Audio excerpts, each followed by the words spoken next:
আপনারা দেখছেন বিশ্ব মানবাত্মার মুক্তির সর্বকালীন নিবেদন চ্যানেল আত্মদর্শন, মুক্তির কথা বলে।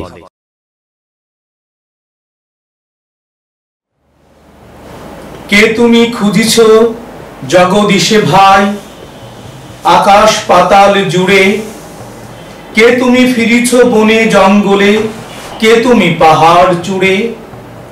হাই ঋষি দরবেশ বুকের মানিকে বুকে ধরে তুমি খোঁজো তারে দেশ দেশ। সৃষ্টি রয়েছে তোমা পানে চেয়ে, তুমি আছো চোখ বুঝে। স্রষ্টারে খোঁজো আপনারে তুমি, আপনি ফিরিছ খোঁজে। ইচ্ছা অন্ধ আঁখি খোলো, দেখো দর্পণে নিজ কায়া। দেখিবে তোমারই সব অবয়বে পড়েছে তাহার ছায়া। শিহরি উঠো না শাস্ত্রবিদেরে, করোনা কবির ভয়। তাহারা খোদার খোদ প্রাইভেট সেক্রেটারি তো নয়। সকলের মাঝে প্রকাশ তাহার, সকলের মাঝে তিনি। আমারে দেখি আমার অদেখা, জন্মদাতারে চিনি। রত্ন লইয়া বেচা কেনা করে বণিক সিন্ধু কুলে। রত্নাকরের খবর তা বলে পুছো না ওদের ভুলে। ওহারা রত্ন বেনে রত্ন চিনিয়া মনে করে ওরা রত্নাকরেও চেনে। ডুবে নাই তারা অতল গভীর রত্ন সিন্ধু তলে। শাস্ত্র না ঘেঁটে ডুব দাও শাখা, সত্য সিন্ধু চলে। শাস্ত্র না ঘেঁটে ডুব দাও শাখা, সত্য সিন্ধু চলে। আল্লাহুম্মা সাল্লি আলা মুহাম্মাদি ওয়া আলি মুহাম্মাদ সাল্লাল্লাহু আলাইহি ওয়াসাল্লাম। সকল কালের সকল জ্ঞানে জাগুক বিশ্ব মানব প্রাণ, এই আহ্বানকে সামনে রেখে বিশ্ব বাংলা স্পিরিচুয়াল ইউনিভার্সিটি রাজশাহীর আয়োজনে সুফি তরিকার 169তম ক্লাসে আপনাদের সকলকে স্বাগত এবং অভিনন্দন জানাচ্ছি। আমি ডক্টর শাহ সৈয়দ হাসিব উল হাসান রাজা। বিশ্ব মানবাত্মার মুক্তির সর্বকালীন নিবেদন চ্যানেল আত্মদর্শন পরিবেশিত এই সুফি তরিকার ক্লাসে প্রথমে আমরা মহান রব্বুল আলামিনের দরবারে অশেষ শুকর আদায় করছি, কৃতজ্ঞতা জানাচ্ছি, সিজদা জানাচ্ছি। সুবহানা রাব্বিয়াল আযীম, সুবহানা রাব্বিয়াল আলা। সেই সাথে যে পরম পবিত্র সত্তা, সকল সৃষ্টিকুলের মূল, যাকে কেন্দ্র করে অনন্ত অসীম মহা বিশ্ব ব্রহ্মাণ্ডের এই পবিত্র আয়োজন এবং যাকে কেন্দ্র করেই সকল সৃষ্টিব্যাপী অনন্ত অসীম মহা বৈচিত্র্যময় এই সৃষ্টি সাম্রাজ্যের পবিত্র মহাজাগতিক পরিভ্রমণ, সেই পরম পবিত্র সত্তা যিনি রহমাতাল লিল আলামিন, খুলিকুন আযীম, রফানা লাকা যিকরা, যিকরুল লিল আলামিন, ইমামুন নাবিয়িন, ইমামুস সাকলাইন, ইমামুল মুবিন, ইমামুল মুরসালিন, ইমামুল মুত্তাকিন, নূর উন আলা নূর, সিরাজান মুনীর, আহমদ মুস্তাফা মুহাম্মদ মুস্তাফা হযরত মুহাম্মদুর রাসূলুল্লাহ সাল্লাল্লাহু আলাইহি ওয়াসাল্লামের প্রতিও এই আয়োজন থেকে পৃথিবীতে আগত অনাগত সকল সৃষ্টিকুলের পক্ষ থেকে অশেষ দরুদ, সালাত, স্মরণ, সংযোগ, সমর্পণ এবং সিজদা জানাচ্ছি। আল্লাহুম্মা সাল্লি আলা মুহাম্মাদি ওয়া আলি মুহাম্মাদ সাল্লাল্লাহু আলাইহি ওয়াসাল্লাম। সেই সাথে সেই পরম পবিত্র আদি নূর, নূরে মুহাম্মাদির পবিত্র বংশধর, পবিত্র আহলে বাইত আলাইহিস সালাতু ওয়াসসালাম, পবিত্র পাক পাঞ্জাতন আলাইহিস সালাতু ওয়াসসালামের অন্যতম সদস্য, যারা সকল সৃষ্টিকুলের পবিত্র ওয়াসিলা, শাফায়াতকারী এবং প্রতিটি সৃষ্টিকে পবিত্রতা দানকারী, মহান পবিত্র রবের অনুমোদিত নূরে মুহাম্মাদির পবিত্র বংশধর, তাদের অন্যতম সেই বংশধরের পবিত্র স্বরূপ, যারা সকল সৃষ্টিকুলের জন্য সকল কালেই সকল দেহ মনেই যাদের উপস্থিতি, সেই পরম পবিত্র আহলে বাইত আলাইহিস সালাতু ওয়াস সালামের মূলাধার নবী মুহাম্মদ রাসূলুল্লাহ সাল্লাল্লাহু আলাইহি ওয়াসাল্লামের পরেই মাওলাল মুমিনিন মাওলা আলী ইবনে আবি তালিব আলাইহিস সালাতু ওয়াস সালাম, জগৎ জননী কুদরত কামিনী মা ফাতেমাতুজ জাহরা আলাইহিস সালাতু ওয়াস সালাম, সুলতানুল সাবস সরদারে জান্নাত মাওলা হাসান আলাইহিস সালাতু ওয়াস সালাম এবং সকল সৃষ্টিকুলের প্রাণ প্রিয় নবী মুহাম্মদুর রাসূলুল্লাহ সাল্লাল্লাহু আলাইহি ওয়াসাল্লামের মারিফাত নফসে রাসূলুল্লাহ সাল্লাল্লাহু আলাইহি ওয়াসাল্লাম, যিনি আল্লাহর দ্বীনের লা ইলাহা ইল্লাল্লাহ জীবন্ত স্তম্ভ, যিনি সকল মুমিনদের ভালোবাসার ধন, যিনি সরদারে জান্নাত, যিনি আওলাদে রাসূলুল্লাহ সাল্লাল্লাহু আলাইহি ওয়াসাল্লাম, যিনি শাহিদুশ শুহাদা এবং যিনি আল্লাহর দ্বীনের জন্য সর্বোচ্চ আত্মত্যাগের মহিমায় শহীদ আকবর রূপে সকল সৃষ্টির মুক্তির পবিত্র উসিলার দায় নিয়ে যারা আমাদের দেহ মনের মধ্যে অলৌকিক শক্তিতে সম্যকভাবে বর্তমান, সেই পরম পবিত্র আহলে বাইত আলাইহিস সালাতু ওয়াস সালাম গণের প্রতিও এই আয়োজন থেকে পৃথিবীতে আগত অনাগত সকল সৃষ্টিকুলের পক্ষ থেকে অশেষ দুরূদ সালাত স্মরণ সংযোগ সমর্পণ এবং সিজদা জানাচ্ছি। আল্লাহুম্মা সাল্লি আলা মুহাম্মাদি ওয়া আলি মুহাম্মাদ সাল্লাল্লাহু আলাইহি ওয়াসাল্লাম। এবং সেই সাথে সেই পবিত্র আহলে বাইত গণের নূরের বংশধর এবং পরবর্তী সময়ে যারা 14 মাসুম রূপে আল্লাহর দ্বীনকে পুনঃপ্রতিষ্ঠার জন্য সকলে জীবন উৎসর্গ করেছেন, তাদের অন্যতম মা জয়নাব বিনতে আলী আলাইহিস সালাতু ওয়াস সালাম, মাওলা জয়নুল আবিদিন আলাইহিস সালাম, মাওলা বাকির আলাইহিস সালাম, মাওলা জাফর সাদিক আলাইহিস সালাম, মাওলা মুসা কাজিম আলাইহিস সালাম, মাওলা আলী রেজা আলাইহিস সালাম, মাওলা তাকি আলাইহিস সালাম, মাওলা নাকি আলাইহিস সালাম, মাওলা হাসান আসকারি আলাইহিস সালাম এবং মাওলা মাহাদি আলাইহিস সালাম। আজকে যার 1156তম পবিত্র আবির্ভাব দিবস, আজকে 14 শাবান, আজকে লাইলাতুল বরাত এবং একই সাথে মাওলা ইমাম মাহদী আলাইহিস সালাতু ওয়াস সালামের 1156তম পবিত্র আবির্ভাব দিবস। সেই সূত্রে পৃথিবীতে আগত অনাগত সকল সৃষ্টিকুলের পক্ষ থেকে সেই পবিত্র সত্তার প্রতি আমাদের অশেষ দরুদ সালাত স্মরণ সংযোগ সমর্পণ এবং সিজদা। আল্লাহুম্মা সাল্লি আলা মুহাম্মাদি ওয়া আলি মুহাম্মাদ সাল্লাল্লাহু আলাইহি ওয়াসাল্লাম। সেই সাথে আমাদের এই বাংলাদেশ তথা তৎকালীন মহাকাল গড়ে প্রথম ইসলাম প্রচারক, যিনি সুদূর বাগদাদ থেকে মাওলানা আলী ইবনে আবি তালিব আলাইহিস সালামের বংশধর, যিনি তৎকালীন সময় ইসলাম প্রচারের জন্য এদেশে আসেন এবং 1288 সালে যিনি তৎকালীন কাপালিক রাজাদের দ্বারা শাহাদত বরণ করেন। আমাদের আকা, আমাদের অভিভাবক, আমাদের আশ্রয়দাতা, আমাদের মুশকিল কোষা মাওলা শহীদ শাহ তুরকান রহমতুল্লাহ আজকে 737তম পবিত্র উরস মোবারক। তার প্রতিও পৃথিবীতে আগত অনাগত সকল সৃষ্টিকুলের পক্ষ থেকে অশেষ দরুদ সালাত স্মরণ সংযোগ সমর্পণ এবং সিজদা জানাচ্ছি। আল্লাহুম্মা সাল্লি আলা মুহাম্মাদি ওয়া আলি মুহাম্মাদ সাল্লাল্লাহু আলাইহি ওয়াসাল্লাম। সেই সাথে পবিত্র আহলে বাইত এবং তার পরবর্তী 14 মাসুমিয়াতের পরবর্তী সময়ে সকল সৃষ্টিকুলের মধ্যে যারা আলে মুহাম্মদ সাল্লাল্লাহু আলাইহি ওয়াসাল্লাম এবং আলে রাসূল সাল্লাল্লাহু আলাইহি ওয়াসাল্লামের পরম পবিত্র রুহানিয়াত সন্তান রূপে যারা নবী, রাসূল, পীর, পয়গম্বর, গাউস, কুতুব, তরিকান, আশিকান, ভক্ত প্রাণ, জাকিরান, ধর্মপ্রাণ, মুমিন, মুসলমান রূপে যারা বর্তমান রয়েছেন, যারা এসেছেন, যারা চলে গেছেন, সেই সাথে আমাদের বরেণ্য অঞ্চলের আকা, যারই নির্দেশে মাওলা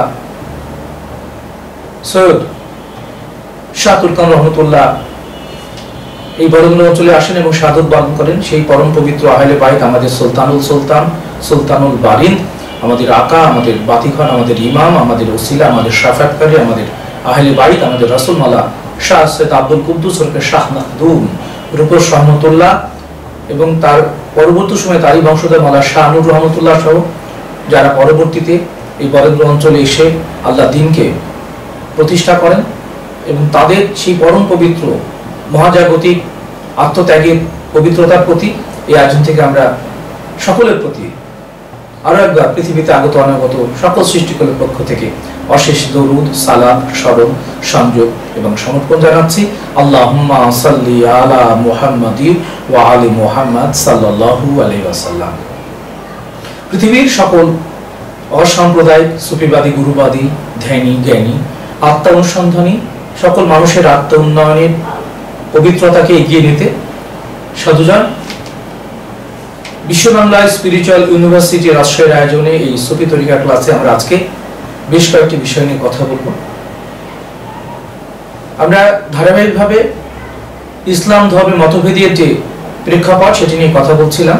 সেখানে মাওলায়াত থেকে খেলাফত এবং সেই খেলাফতের যে নানান ধরনের কূট কৌশল এবং সেটি সারা পৃথিবীর মধ্যে অত্যন্ত সূক্ষ্মভাবে এটি আল্লাহর দ্বীনের পরিপন্থী একটি বিশেষ জাগতিক ব্যবস্থা, যাকে ধর্মীয় লেবাসে এখন পর্যন্ত পৃথিবীর অধিকাংশ মুসলমানেরা মনে করে থাকে যে এটি আল্লাহ এবং রাসূলের মনোনীত পথ। আসলে তা নয়, এবং সেটি সুফিদের কাছে বা আত্ম অনুসন্ধানী ধ্যানী জ্ঞানী গবেষকদের কাছে এই সত্যটি চিরকালের জন্য সত্য, এবং তারা তাদের জীবদ্দশায় যে সাধনা করেন, যে আত্মশুদ্ধির আত্মবিনির্মাণ করেন, সেখান থেকে তারা তাদের অনুসারীদের যে সত্য এবং সুপথের সন্ধান দেন, তারই ঐতিহাসিক প্রেক্ষাপট হচ্ছে এই সকল সৃষ্টিকুলের মধ্যে আপনারা জেনেছেন যে প্রতিটি নবী বা রাসূলকে সৃষ্টির শুরুতেই আল্লাহ তাআলা মুহাম্মদ রাসূলুল্লাহ সাল্লাল্লাহু আলাইহি ওয়াসাল্লামের ইমামতকে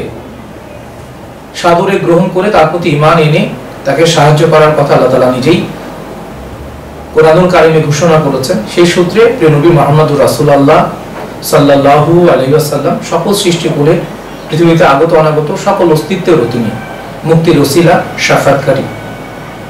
সুতরাং তিনি সৃষ্টিকুলের অনন্ত বিশ্ব ব্রহ্মাণ্ডের তিনি ওসিলা বা নবী, এবং তার পূর্ববর্তী সকল নবী পৃথিবীতে এসেছিলেন কোন একটি এলাকা, কোন একটি কওম, কোন একটি ভাষাভাষী দলের মধ্যে, এবং এদের সংখ্যা কম নয়, 1,24,000 প্রায়, এবং তারা সবাই খণ্ডিতভাবে আল্লাহর দ্বীনের পবিত্রতাকে মানুষের কাছে তাদের মতো করে পৌঁছে দিয়েছেন।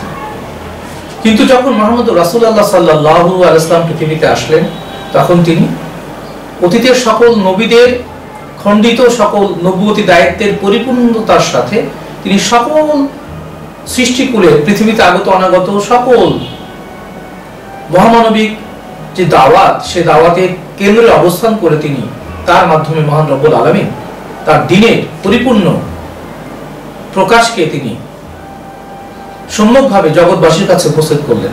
ঘোষণা করলেন, ওয়া আকমালতু লাকুম দীনাকুম ওয়া আতমামতু আলাইকুম নিমাতি ওয়া রাদিতু লাকুমুল ইসলাম দীনা।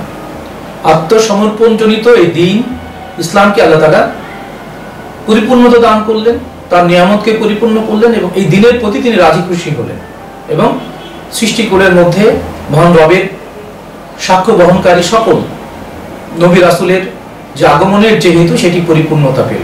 কিন্তু যেই জায়গা থেকে মহান রব্বুল আলামিন তার নবুয়তকে পরিপূর্ণতা দান করলেন, এবং পরবর্তীতে নবুয়ত পরবর্তীতে সবচেয়ে বড় যে ঘটনাটি ইসলামের ইতিহাসে সবচেয়ে গুরুত্বপূর্ণ মহাজাগতিক যে পবিত্রতাকে ধারণ করে, সেটি হচ্ছে বেলায়েতকে প্রতিষ্ঠা করা। এবং সেই বেলায়েত বা প্রিয় নবী মুহাম্মদ রাসূলুল্লাহ সাল্লাল্লাহু আলাইহি ওয়াসাল্লামের পরে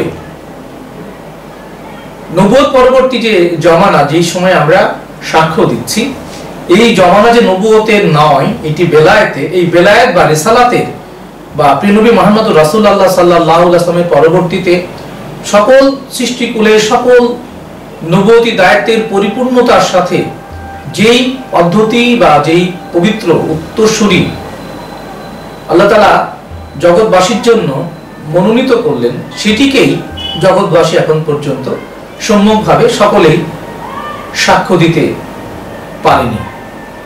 বরং আমরা দেখেছি যে যেই জায়গা থেকে এই সত্যের সম্যক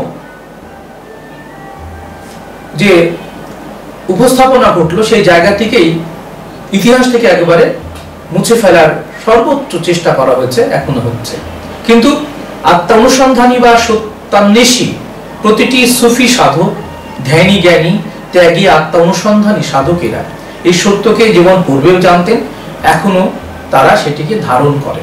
কিন্তু সবচেয়ে দুঃখজনক হলেও সত্য যে আজকে এই সময়ে পৃথিবীর প্রায় 900 কোটি মানুষের মধ্যে আমরা 58টি দেশে বলি ইসলামের পবিত্রতাকে আমরা সাক্ষ্য দিই। প্রায় 200 কোটি মুসলমান নামধারী আমরা যারা এক আল্লাহ, এক রাসূল সাল্লাল্লাহু আলাইহি ওয়াসাল্লাম এবং এক কোরআনুল কারীমের আদর্শকে এখনো সম্যকভাবে মৌখিকভাবে স্বীকার করি যে এটি আমাদের মুক্তির পথ, এবং এটি আমাদের নয়, আমরা বিশ্বাস করি যে এটিকে আরো ব্যাপকভাবে বলা উচিত, এটি সকল সৃষ্টিকুলের মুক্তির পথ। কিন্তু আমরা নিজেরাই নিজেদের মধ্যে এমন ধরনের অন্তর্কলহে, পারস্পরিক বিচ্ছিন্নতার মধ্যে রয়েছে যে আমাদের আচার আচরণের মধ্য দিয়ে ঐতিহাসিক প্রেক্ষাপটকে বিশ্লেষণ করলে দেখা যাবে যে আল্লাহর দ্বীনের যে পরিপূর্ণতা, সেই পরিপূর্ণতা যেখান থেকে শুরু হলো সেখান থেকে সবচেয়ে বড় অরাজকতা এবং সূক্ষ্ম কূটকৌশলের ধারায় প্রকৃত সত্য আজকে প্রায় উপেক্ষিত। সুতরাং ধর্ম নিয়ে সারা পৃথিবী জুড়ে এখন পর্যন্ত যে ডামাডোলটা চলছে, এবং অধিকাংশ মানুষ কোনো না কোনোভাবে কোনো না কোনো মহামানবের অনুসারী। প্রায় 150 কোটি মানুষ আছেন 900 কোটির মধ্যে যারা এই জাতীয় কোনো মহামানবিক জীবন দর্শনের মধ্যে তারা বিশ্বাসী নন, অর্থাৎ নাস্তিক বলে দাবি করেন তারা। বাকি প্রায় 700 কোটি মানুষ কোনো না কোনো মহামানবের অনুসারী। কিন্তু এই যে বিশ্ব ব্রহ্মাণ্ডের মধ্যে পৃথিবী নামক একটি গ্রহের মধ্যে যত মহামানবের আগমন ঘটেছে এবং এখানে যতগুলো ধর্মগ্রন্থ রয়েছে, সেগুলো নিয়ে সর্বশেষ ধর্মগ্রন্থ বলতে গিয়ে আমরা পবিত্র কোরআনুল কারীমকে, আমরা মুসলমানরা এটাকে পরিপূর্ণ জীবন দর্শন রূপে আমরা স্বীকার করি। কিন্তু অতীতের সমস্ত মহামানবিক ধ্যানী জ্ঞানী মানুষের যে রচনা বা যে ধর্মগ্রন্থগুলো এখনো মানুষের কাছে অনেক সায়েন্টিফিক বলে অনেকে মনে করেন, বা অনেকেই মনে করেন যে সেটি নানান মুনি ঋষির নানান বাণী সমৃদ্ধ, জীবন ঘনিষ্ঠ, প্রজ্ঞা বা দর্শন সমৃদ্ধ যে জ্ঞান বা প্রজ্ঞার যে সমাহার, সে সকল গ্রন্থে আমরা 104খানা কিতাবের কথা বলি বা কোরআনের কথা বলি বা সহিফার কথা বলি। এর মধ্যে 104খানার মধ্যে 4টি প্রসিদ্ধ, এবং এই 4টি নিয়ে আমরা কথা বলতে চাই। তার আগে এর বাইরেও রয়েছে পুরাণ, বেদ, বেদান্ত, বাইবেল, ত্রিপিটক, জেন্দাবিস্তা, গ্রন্থ সাহেব, দীঘানিকায়া, এবং এরপরে অনেক মুনি ঋষি এসেছেন, তাদেরও উপদেশাবলী রয়েছে।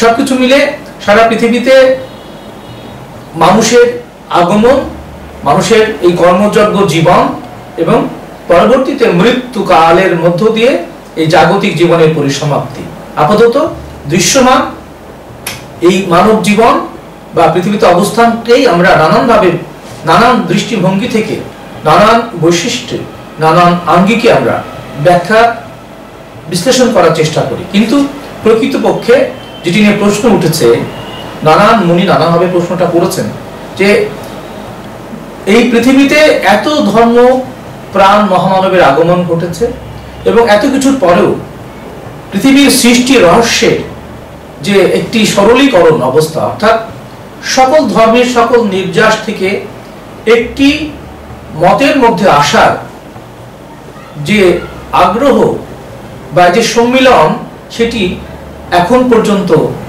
সুসম্পন্ন হয়নি বা কেউ এই কাজের জন্য ব্রত হননি। বরং সকলেই, যদি আমরা দেখি এর কারণটা আমরা অবশ্যই ব্যাখ্যা করতে চাই যে এতদিন ধরে কোরআনে মাত্র 25 জন নবীর নাম রয়েছে, 1,24,000 নবী রাসূল, অসংখ্য ওলিয়া উলিয়া, গাউস কুতুব যারা পৃথিবীতে এসেছেন, রয়েছেন, আরো আসবেন। তাহলে সমগ্র মানব জাতির একটি সম্মিলিত একটি সিদ্ধান্ত আসা দরকার।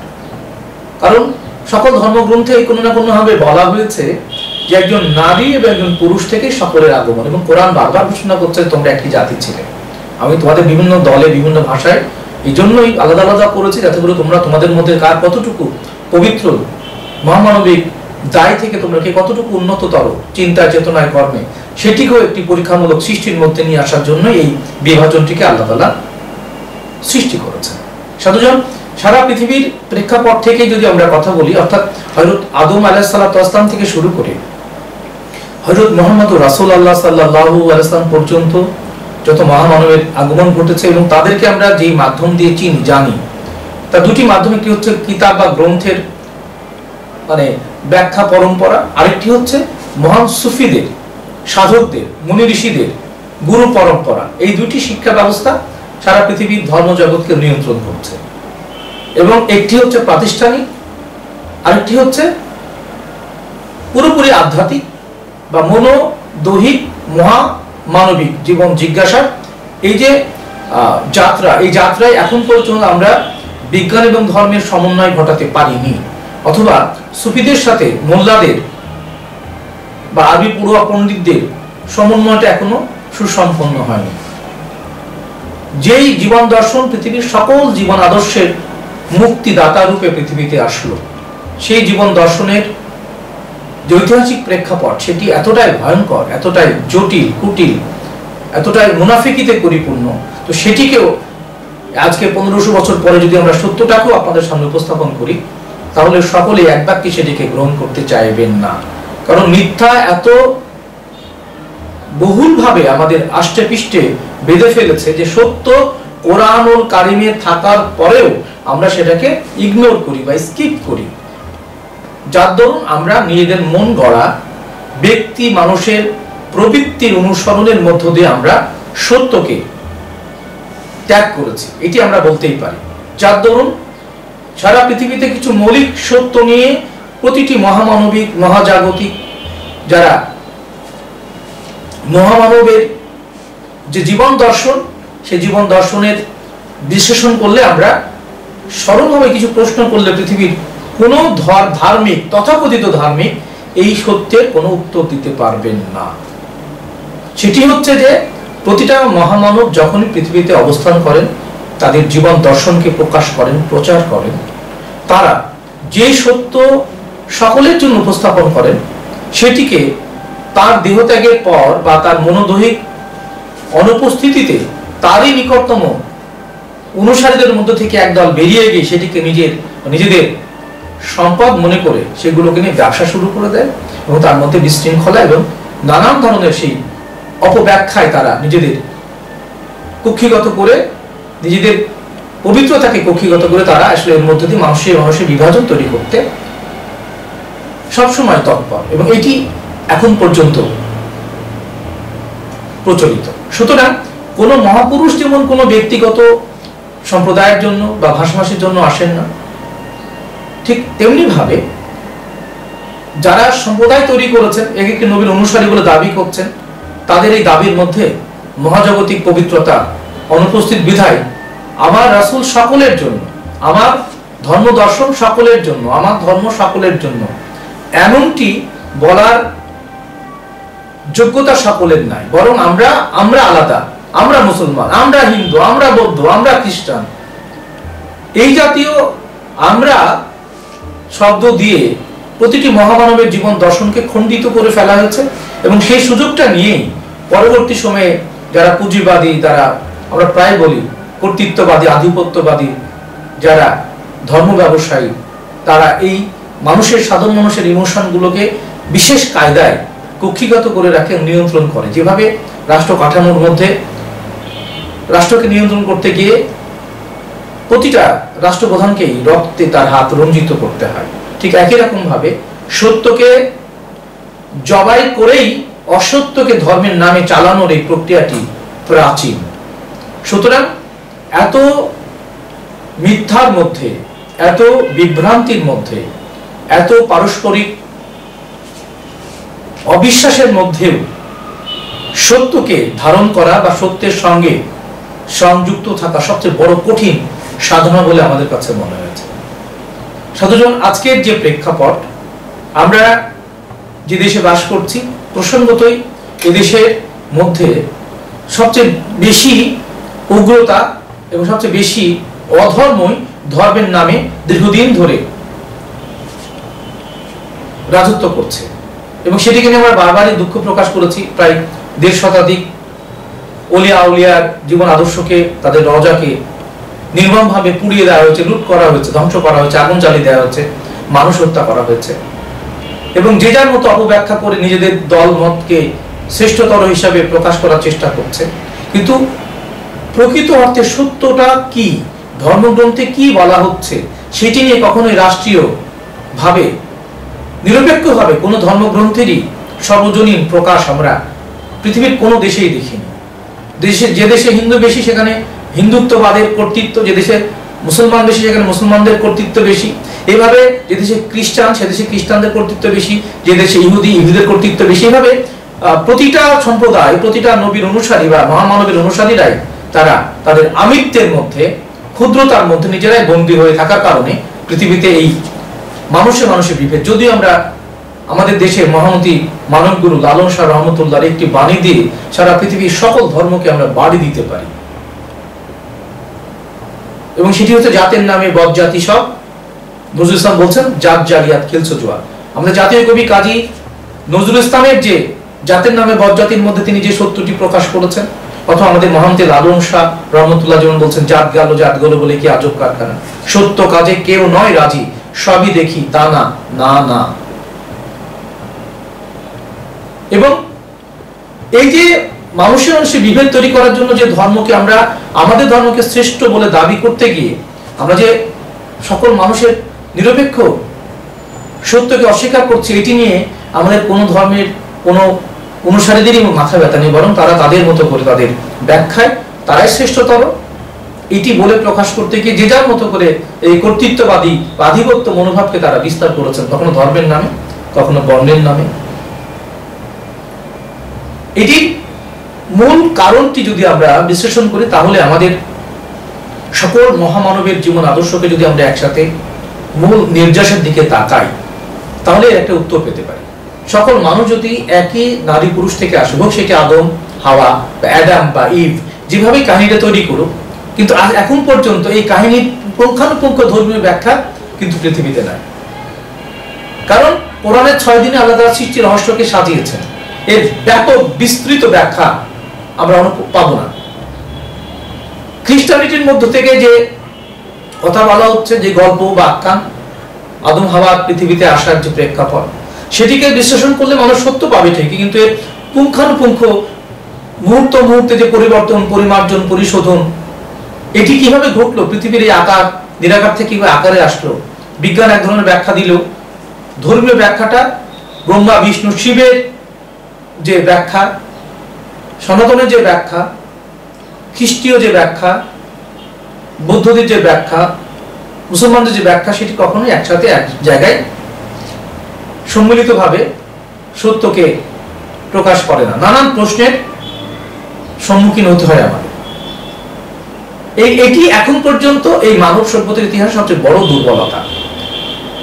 মানুষ মহাজগতের নেতৃত্ব হাতে নিয়েছে, বিশ্ব আজকে হাতের মুঠোয়, কিন্তু বিজ্ঞান প্রযুক্তি ও প্রকৌশলের যে মহাযাত্রায় মানুষের যে জয় জয়কার, সেখানে মানুষ পৃথিবীতে বসে অন্য গ্রহের নভোযানকে মেরামত করছে ঠিকই, কিন্তু একটি করোনার মতো ভাইরাসকে নিয়ন্ত্রণ করতে ব্যর্থ। ঠিক একই জায়গায় পৃথিবীর মানব সভ্যতার এই বিশাল মহাযাত্রায় আমরা এখন পর্যন্ত মনে করি যে নদীর পানিতে গোসল করলে আমার মনের পাপ ধুয়ে যাবে, এই বিশ্বাসটাও এখন প্রকট একইভাবে। সুতরাং একইভাবে আমরা একটি রাতকে মানব জীবনের সবচেয়ে বড় তাকদীর তৈরি করা রাত হিসেবে আমরা বিবেচনা করে সারা বছর সে বিষয়ে হয়তো উদাসীন থাকি। সে একটি রাতকে আমরা করলাম অনুসন্ধানের জন্য ব্যাপকভাবে ব্যস্ত হয়ে পড়ি, কখনো লাইলাতুল কদর, কখনো লাইলাতুল বরাত, কখনো শবে মেরাজ। এইভাবে আমাদের সকল সম্প্রদায়ের মধ্যেই এমন কিছু রাত্রি, এমন কিছু দিনকে আমরা সুনির্দিষ্ট করে ফেলি যে এটি সেই সত্যের সাক্ষ্য বহন করে। হ্যাঁ, এটি স্মারক হিসেবে সকল ধর্মেই আছে, কিন্তু মহাজগৎ তো একটি কাল, মহাকাল। এই কালের মধ্যে তো আসলে কোনো রাত দিন নাই। রাত দিন ঘটে পৃথিবীর ঘূর্ণনের জন্য, এটুকু আমরা বুঝি না। এটুকু বুঝলেও এটি নিয়ে আমাদের মনোজগৎটাকে আমরা আমাদের মতো করে সাজিয়ে ফেলি। সুতরাং মানব সৃষ্টির পূর্বে যে বরাত বা তাকদীর তৈরি করা হয়েছে, সেটিকে কিভাবে আমি আরো উন্নততর করতে পারি, সেই প্রচেষ্টা আমাদের সারা জীবনে প্রতিদিনই থাকার কথা। সেটি না করে যে আমি সারা জীবন পাপ করে একটি রাত থেকে যদি মনে করি যে আমি মাপ চেয়ে নেব, আল্লাহ মাফ করে দেবেন, তাহলে আল্লাহর এই মহাজাগতিক সৃষ্টির মধ্যে যে নিরপেক্ষ সূক্ষ্মতা, ন্যায় বিচার, সেটি নানানভাবে পক্ষপাত দুষ্ট হয়ে যায়। সুতরাং নানা ধরনের আঙ্গিকে আমরা এই পৃথিবীর যে মানব ধর্মের যে নানান ধরনের বৈরিতা, পরস্পর বিচ্ছিন্নতা এবং নানান ধরনের অন্ধবিশ্বাস দ্বারা আজকে সত্য নানাভাবে প্রতারিত। এর মধ্য থেকেও যারা সত্যকে, পবিত্রতাকে, ন্যায়বোধকে, জ্ঞানকে, ইনসাফকে, প্রজ্ঞাকে যারা জীবনের, মানব জীবনে সবচেয়ে মূল মন্ত্র হিসাবে ধারণ করে যে সকল সুফি দরবেশ মুনি ঋষিরা জীবনের সবচেয়ে কঠিনতম ব্রত পালন করছেন, তাদের চরণে ভক্তি জানাতে চাই। এই জন্য যে আজকের এই প্রেক্ষাপট সবচেয়ে কঠিনতর বিশৃঙ্খলায় পরিপূর্ণ। আমরা যে সত্য নিয়ে কথা বলি, যে কোরআনুল কারীম বা যে কোরআন, পুরাণ, বেদ, বেদান্ত, বাইবেল, ত্রিপিটক, জন্দাবিস্তা, গ্রন্থ সাহেব বা দীঘানিকা, এই ধর্মগ্রন্থগুলো পড়ে যে সত্য পেয়েছি আমরা, সেই সত্য সকলের জন্য সমানভাবে প্রযোজ্য। এবং সেই সরলীকরণ মহামানবিক জীবন দর্শনের মধ্যে যতদিন না আপনি প্রবেশ না করছেন, আপনি ইসলাম ধর্মের রীতিনীতি, বিশ্বাস, এগুলোকে যদি আপনি বিশ্বাস করেন তবেই না আপনি মুসলমান, তবেই না আপনার জাহান্নাম জান্নাত। সনাতন ধর্মের রীতিনীতি, রেওয়াজ, 33 কোটি দেবতা, বিভিন্ন ধরনের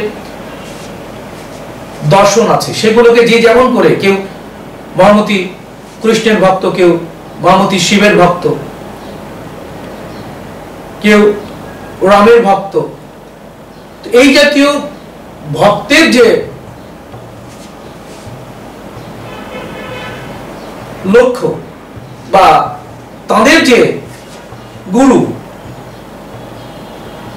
বা হেদায়েত দাতা, তারা তাদের মতো করে তাদের দেবতার পবিত্রতাকে ধারণ করার চেষ্টা করে।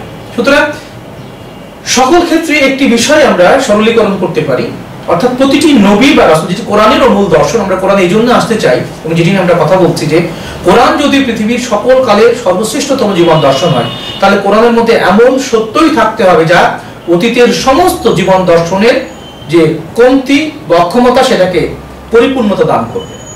তবে না কোরআনুল কারীম হবে সকল মানব সৃষ্টিকুলের মুক্তির দিশারি। ঠিক একই রকম ভাবে যদি মুহাম্মদুর রাসূলুল্লাহ সাল্লাল্লাহু আলাইহি ওয়াসাল্লাম, কোরআন বলছে, আল্লাহ রাব্বুল আলামিন বলছে, একাধিকবার বলছেন যে তিনি সকল সৃষ্টিকুলের নবী, মুক্তিদাতা, অনন্ত অসীম বিশ্ব ব্রহ্মাণ্ডের মালিক, তাহলে তার আদর্শ, তার পবিত্রতা সকল অতীতের মহামানবের জীবন আদর্শের যে অক্ষমতা বা ক্ষুদ্রতা, সেটাকে ছাপিয়ে গিয়ে পূর্ণতা দানের জন্য দুহাত বাড়িয়ে সকলকে সত্যের পথে, ন্যায়ের পথে, মুক্তির পথে, আত্মসমর্পণের পথে নিশ্চয়ই তিনি আমন্ত্রণ জানিয়েছেন। কিন্তু আমরা সবচেয়ে বড় যে দুর্বলতা আমাদের, যেটি নিয়ে আসলে আমাদের কথা বলা, এত কথার প্রয়োজন যে জন্য, সেটি হচ্ছে যে আমরা এখন পর্যন্ত হযরত আদম আলাইহিস সালাম থেকে শুরু করে নবী মুহাম্মদ রাসূলুল্লাহ সাল্লাল্লাহু আলাইহি ওয়াসাল্লাম পর্যন্ত যদি আমরা ধরে নিই 1,24,000 বা মতান্তরে 2,24,000 যে মহামানব পৃথিবীতে এসেছেন, আমরা কাউকে সঠিকভাবে ব্যাখ্যা করতে পারিনি। এবং যে 104খানা কিতাবের মধ্যে যে 4খানা কিতাব আছে, তাওরাত, জবুর, ইনজিল, কোরআন, এর যে সরলীকরণ সম্মিলিত যে পারস্পরিক যে শ্রদ্ধা জায়গা, সেটিও কিন্তু এখন পর্যন্ত সকল এই 4টি ইব্রাহিমীয় বা মনোদাইস্টিক ফিলসফি বা একত্ববাদী ধর্মের যে পারস্পরিক সম্মান, সেটিও কিন্তু আমরা দেই না, যদিও কোরআনে সকলকে স্বীকৃতি দেওয়া হয়েছে। এই জায়গায় আমাদের এই বিচ্ছিন্নতা কিন্তু থেকে গেছে। আমরা সনাতনকে এখন এর মধ্যে আনতেই পারিনি, কারণ সনাতন মুনি ঋষিদের যে অভিযোগ ইসলাম সম্পর্কে, এটি হওয়ার একটি কারণ, ইসলামকে সঠিকভাবে ব্যাখ্যাই করা হয়নি, এবং যেটুকু ব্যাখ্যা করে সেটা হচ্ছে অপব্যাখ্যা, যা ক্ষুদ্রতা এবং যা পারস্পরিক বিচ্ছিন্নতাকে উৎসাহিত করে, যা কোনো কোনো ক্ষেত্রে জঙ্গিকে বা মনুষ্য হত্যাকে সরাসরি সাধারণভাবে দেখলে উৎসাহিত করে।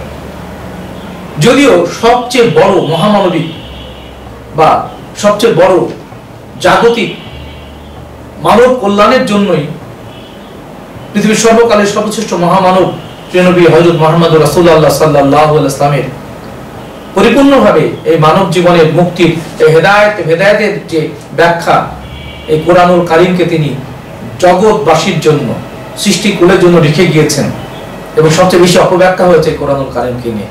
এটি আমরা সকল সময় দাবি করতে চাই এবং তারই প্রেক্ষিতে যারা কাজ করেছেন, যে সকল ওলিয়া উলিয়া গাউস কুতুব, তাদের জীবন আদর্শ কোরআনের মূল দর্শনকে যেভাবে ব্যাখ্যা করে, ঠিক একই রকম ভাবে একজন বিপদগামী, ক্ষমতালিপ্সু, আধিপত্যবাদী, সাম্রাজ্যবাদী, পুঁজিবাদী, ভোগী, ধর্ম ব্যবসায়ী, আগুন ভক্ষণকারী একজন আরবি পড়ুয়া পণ্ডিত কোরআনকে সেই দৃষ্টিভঙ্গি থেকে দেখেন না।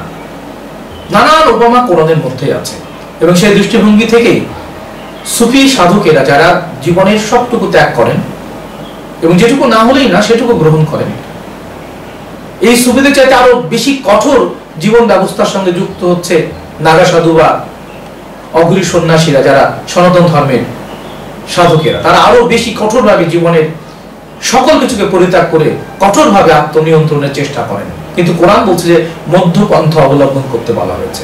সংসারের থেকেও আরো গভীরভাবে এই পরম বিশ্ব স্রষ্টার পবিত্রতাকে সাক্ষ্য দেওয়া যায়, কারণ জন্ম লাভ করলেই মৃত্যু আসে।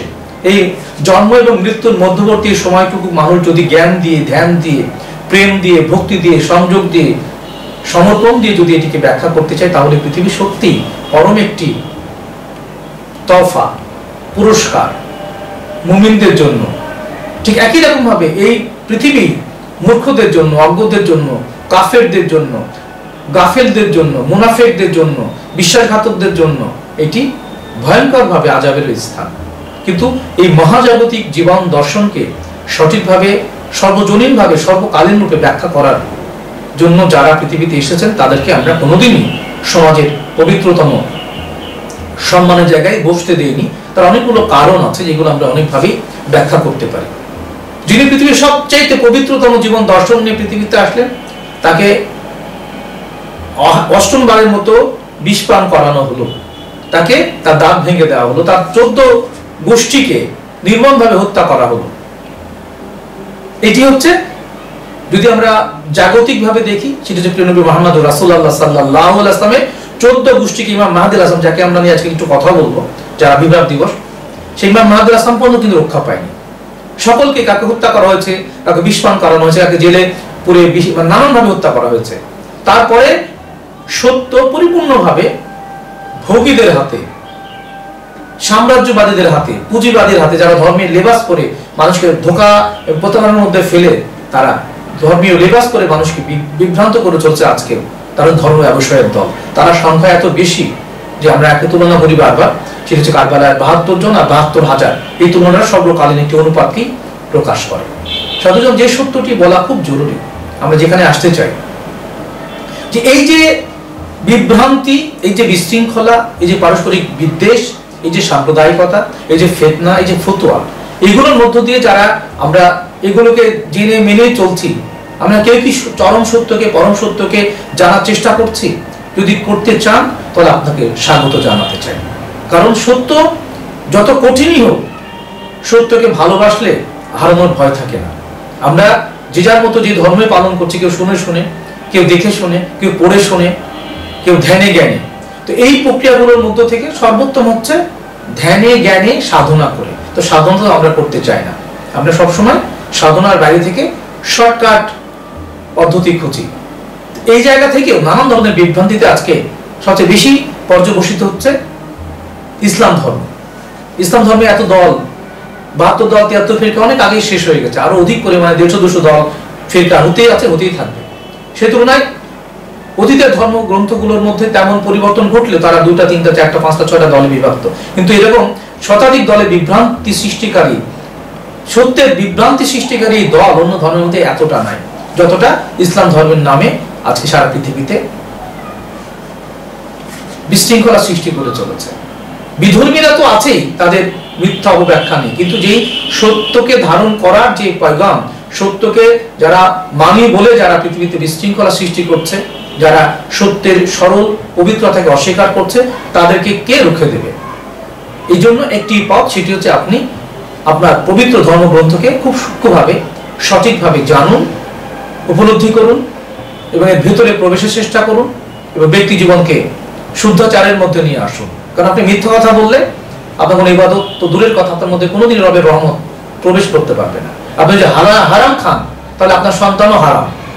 দুনিয়ার সমস্ত কর্মকাণ্ড হারামেরই ব্যাপক বিস্তৃতি ঘটাতে পারবেন আপনি, অন্য কিছু নয়। সুতরাং সত্য বলা, সুপথে চলা, হালাল উপার্জন সকল ইবাদতের পূর্ব শর্ত, সূক্ষ্ম ন্যায় বিচার এবং পরোপকার, এই সত্যগুলো যদি আপনার চরিত্রের মধ্যে সুপ্রতিষ্ঠিত না হয়, তাহলে আপনার এই ধর্ম জীবন কোনো না কোনোভাবে বিভ্রান্ত এবং কোনো না কোনোভাবে আপনি ভুল পথের পথিক। তাহলে সত্য কোথায়, সত্য কি, সত্যকে কিভাবে আপনি ধারণ করবেন, এটি নিয়ে যারা সত্যবাদী, যারা ত্যাগী, তাদের দীর্ঘ সময়ের এই গবেষণায় বা আত্মশুদ্ধির এই বিনির্মাণের পথে তারা সকলেই কষ্ট করে হলেও নিজের মতো করে সত্যকে উপলব্ধি করেন। সর্বকালীন সর্বজনীন মহামানবী জীবন আত্মার জীবন দর্শনের যে পবিত্রতা, সেটি সকল ধর্মেই আছে, সকল মহামানবিক দৃষ্টিভঙ্গির কাছে আছে। প্রতিটি সুফি, সাধক, মুনি, ঋষি সেই সত্যের কথাই বলছেন, যেখানে সমগ্র মিলে এক অখণ্ড সত্য। সেই অখণ্ডকে যদি আপনি খণ্ডিত করে 900 কোটি মানুষের মধ্যে যদি 200 কোটি মুসলমান, তার মধ্যে যদি ধরেন 150 কোটি খুব ভালো মানুষ, 150 কোটি জান্নাতে গেলে সব জাহান্নামে যাবে, এই দর্শন আর ধোপে টেকে না। বরং আমরা নিজেদের মধ্যে যদি সত্য এবং সুপথের সাধনা যদি প্রকৃত বিশ্বাসী হতে পারি, ইমানি ওয়ালা হতে পারি, কামেল হতে পারি, তাহলে মহান রবের পবিত্র জীবন আদর্শের সাথে যখন আমি পরিপূর্ণ সমর্পিত হব, তখন আমিও তার অংশ হয়ে তার অনন্ত অসীম সৃষ্টির রসে পরম অখণ্ড একক পবিত্রতার মধ্যে নিজেকেও সম্মিলিত করে মুক্তি পেতে পারবো, তার আগে নয়। সুতরাং অনেক কথা আছে যেগুলো জাগতিকভাবে সাধারণ মানুষের মধ্যে কখনোই প্রকাশিত নয়, সাধারণ মানুষ এটা জানতেও চায় না। সকলেই, অধিকাংশ লোক যা করে সেটি করতেই অভ্যস্ত, এবং কোরআনের দৃষ্টিতে বলা হচ্ছে অধিকাংশ লোকই কাফের, অধিকাংশ লোকই ক্ষতিগ্রস্ত, অধিকাংশ লোকই বিভ্রান্ত, অধিকাংশ লোকই বিশৃঙ্খলা সৃষ্টিকারী, অধিকাংশ লোকই সত্যকে অপব্যাখ্যাকারী। তো এই অধিকাংশের পক্ষ থেকে বেরিয়ে এসে যদি আপনি এই মানব জীবনকে সঠিকভাবে, সত্যনিষ্ঠভাবে যদি আপনি পবিত্রতার দিকে এগিয়ে নিয়ে যেতে চান, তবে আপনাকে নিরবিচ্ছিন্নভাবে জাগতিক কর্মকাণ্ড শেষ করে আপনাকে মহান রবের পবিত্রতা অর্জনের জন্য আপনাকে রাত্রে জাগরণের মধ্য দিয়ে আপনাকে কঠোর আত্মনিয়ন্ত্রণ বা আত্মশুদ্ধির সাধনায় একজন কামেল মুর্শিদের নেতৃত্বে আপনাকে আজ থেকে, এখন থেকে শুরু করা দরকার। তা নাহলে আপনার এই বিভ্রান্ত মন, বিভ্রান্ত দর্শন, বিভ্রান্ত চিন্তা নিয়ে আপনি মনে করতেই পারেন যে আমি সত্য সুপথে আছি, কিন্তু এর ফলাফল আপনি কোনোদিনই সঠিকভাবে পাবেন না। প্রতিটি মহামানব পৃথিবীতে এসেছেন মানুষকে সতর্ক করতে এবং সুসংবাদ দিতে। সেই সুসংবাদ হযরত আদম আলাইহিস সালাম থেকে শুরু করে সকল বংশের, সকল ধর্মের, সকল বর্ণের, সকল গোত্রের, সকল মানুষের মধ্যে প্রতিটি এলাকায় এলাকায় সেই মহামানবগণ উপস্থিত আছেন, যারা বিনা পারিশ্রমিকে সত্যনিষ্ঠ জীবনযাপনের মধ্য দিয়ে আপনাকে সরল হতে বলবে, সহজ হতে বলবে, এবং পৃথিবীর এই জাগতিক আকর্ষণের মোহমায়ায় নিষ্পেষিত হয়ে আপনি সারা জীবন ঘোড়ার মতো দৌড়াবেন, কুকুরের মতো হাঁপাবেন, গাধার মতো খাটুনি খাটবেন, মহিষের মতো ঘুমাবেন। এই জীবন আল্লাহ তাআলার পবিত্র মহাজাগতিক সত্যকে সাক্ষ্য দেবার জন্য যথেষ্ট নয়। তো এই বিশ্বাস বা এই অপার্থিব আধ্যাত্মিক, আমরা সকলে আধ্যাত্মিক কিভাবে? আমরা জন্ম নেই এক বিন্দু সূক্ষ্মাতি সূক্ষ্ম প্রাণ রস থেকে, বীর্য সিমেন থেকে। সেটি খালি চোখে দেখা যায় না, তার RNA DNA কে আপনারা জেনেছেন। মানব সৃষ্টির রহস্যের মধ্য নিয়ে আমরা তো কথা বলছি মঙ্গলবারের কোরআন দর্শনে, এবং সেখান থেকে আপনারা যারা আত্মবিশ্লেষণ বা আত্মবিনির্মাণ বা আত্মশুদ্ধির জন্য যারা কোন একজন কামেল মুর্শিদের নিয়ন্ত্রণে রয়েছেন, তাদের উচিত আরো সূক্ষ্মভাবে মুর্শিদ নিকটবর্তী হয়ে জীবন দর্শনকে সঠিকভাবে জেনে নিয়েই সাধনা করা। তো এই সত্যের মধ্য থেকে সারা পৃথিবী জুড়ে যে অরাজকতা, সকল সময় যে সারা পৃথিবীতে অধিকাংশ যে অত্যাচার, নিপীড়ন, নির্যাতন, সেটাকে ধর্মকে কেন্দ্র করেই হচ্ছে। ইহুদিদের দ্বারা হচ্ছে কোথায়? ফিলিস্তিনে। ঠিক সারা পৃথিবীর কোনো না কোনো জায়গায় এই ধর্মীয় লেবাসের আড়ালেই চলছে সবচেয়ে বড় অরাজকতা, অধর্ম। আমাদের দেশেও আমরা সাধারণ মানুষ, তথাকথিত তৌহিদি জনতার নামে যারা বিভ্রান্ত, ইয়াজিদি, ভয়ঙ্কর, তারা ইবলিস, তারা জানে না তারা যা করছে এটি ধর্ম নয়, এটি হচ্ছে বিপদগামিতা। অথচ তারাই মনে করে তারা পৃথিবীতে শান্তি স্থাপন করে, কিন্তু ওদের চরিত্র দেখেন নিকৃষ্ট। ওরা মাজারে আক্রমণ করছে, পুড়িয়ে দিচ্ছে, সিন্ধুক লুট করছে, গরু ছাগল লুট করছে, বায়তুল মোকাররমের যাতে মসজিদগুলোকে অপবিত্র করছে। কারা এরা? এদের মানসিকতা দেখেন কত নিম্ন মানের, কিন্তু এরা লেবাসে মনে করছে যে এরাই সবচেয়ে, বাইরের লোক অন্য ধর্মের লোক দেখে তো হাসাহাসি করবে, এটি তো আচরণ হতে পারে না।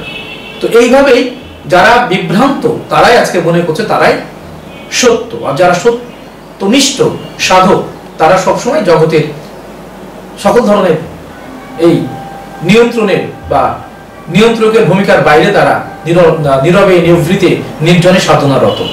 এই সমাজে এখনো সেই মানুষগুলো যারা নীরবে নিভৃতে গোপনে মহান রবের পবিত্রতা অর্জনের জন্য, তার নৈকট্য লাভের জন্য, আত্মশুদ্ধির জন্য যারা এবং কামেল মুর্শিদের নির্দেশে যারা সাধনা করছেন তাদের চরণে ভক্তি জানায়। সাধুজন, এই সকল ডামাডোলের মধ্যে, এই বিভ্রান্তির মধ্যেও সত্য আছে, সত্য থাকবে।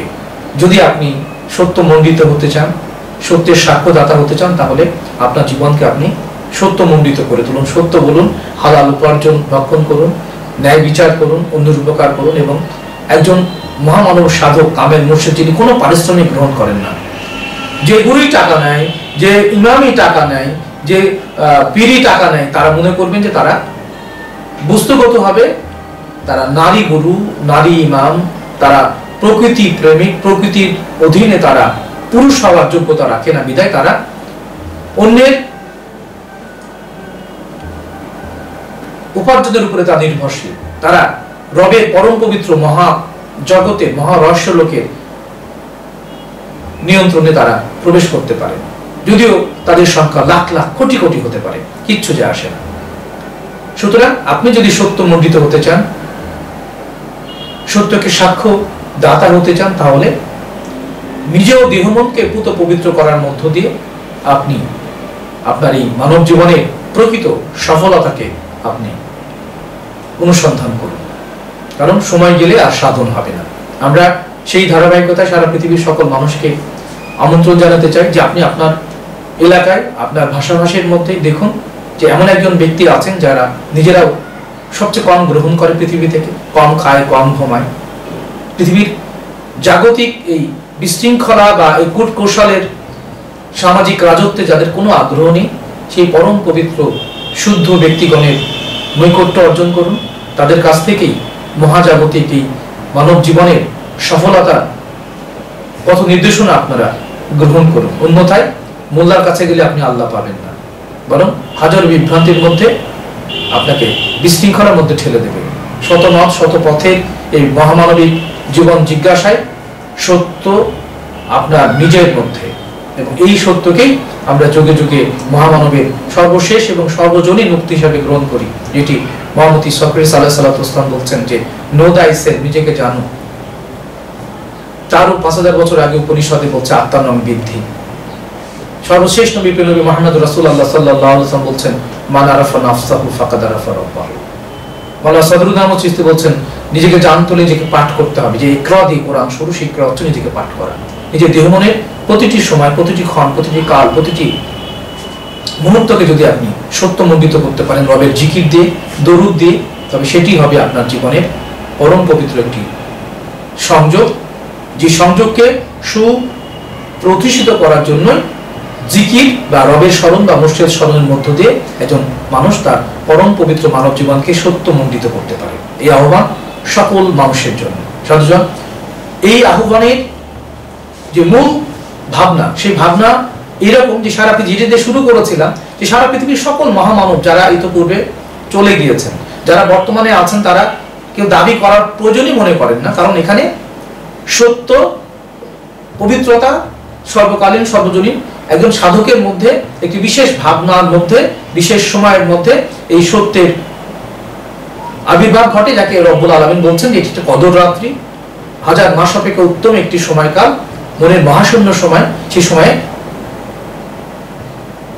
নাজিল করা হয় রুহু, মালাইকা এবং রুহু।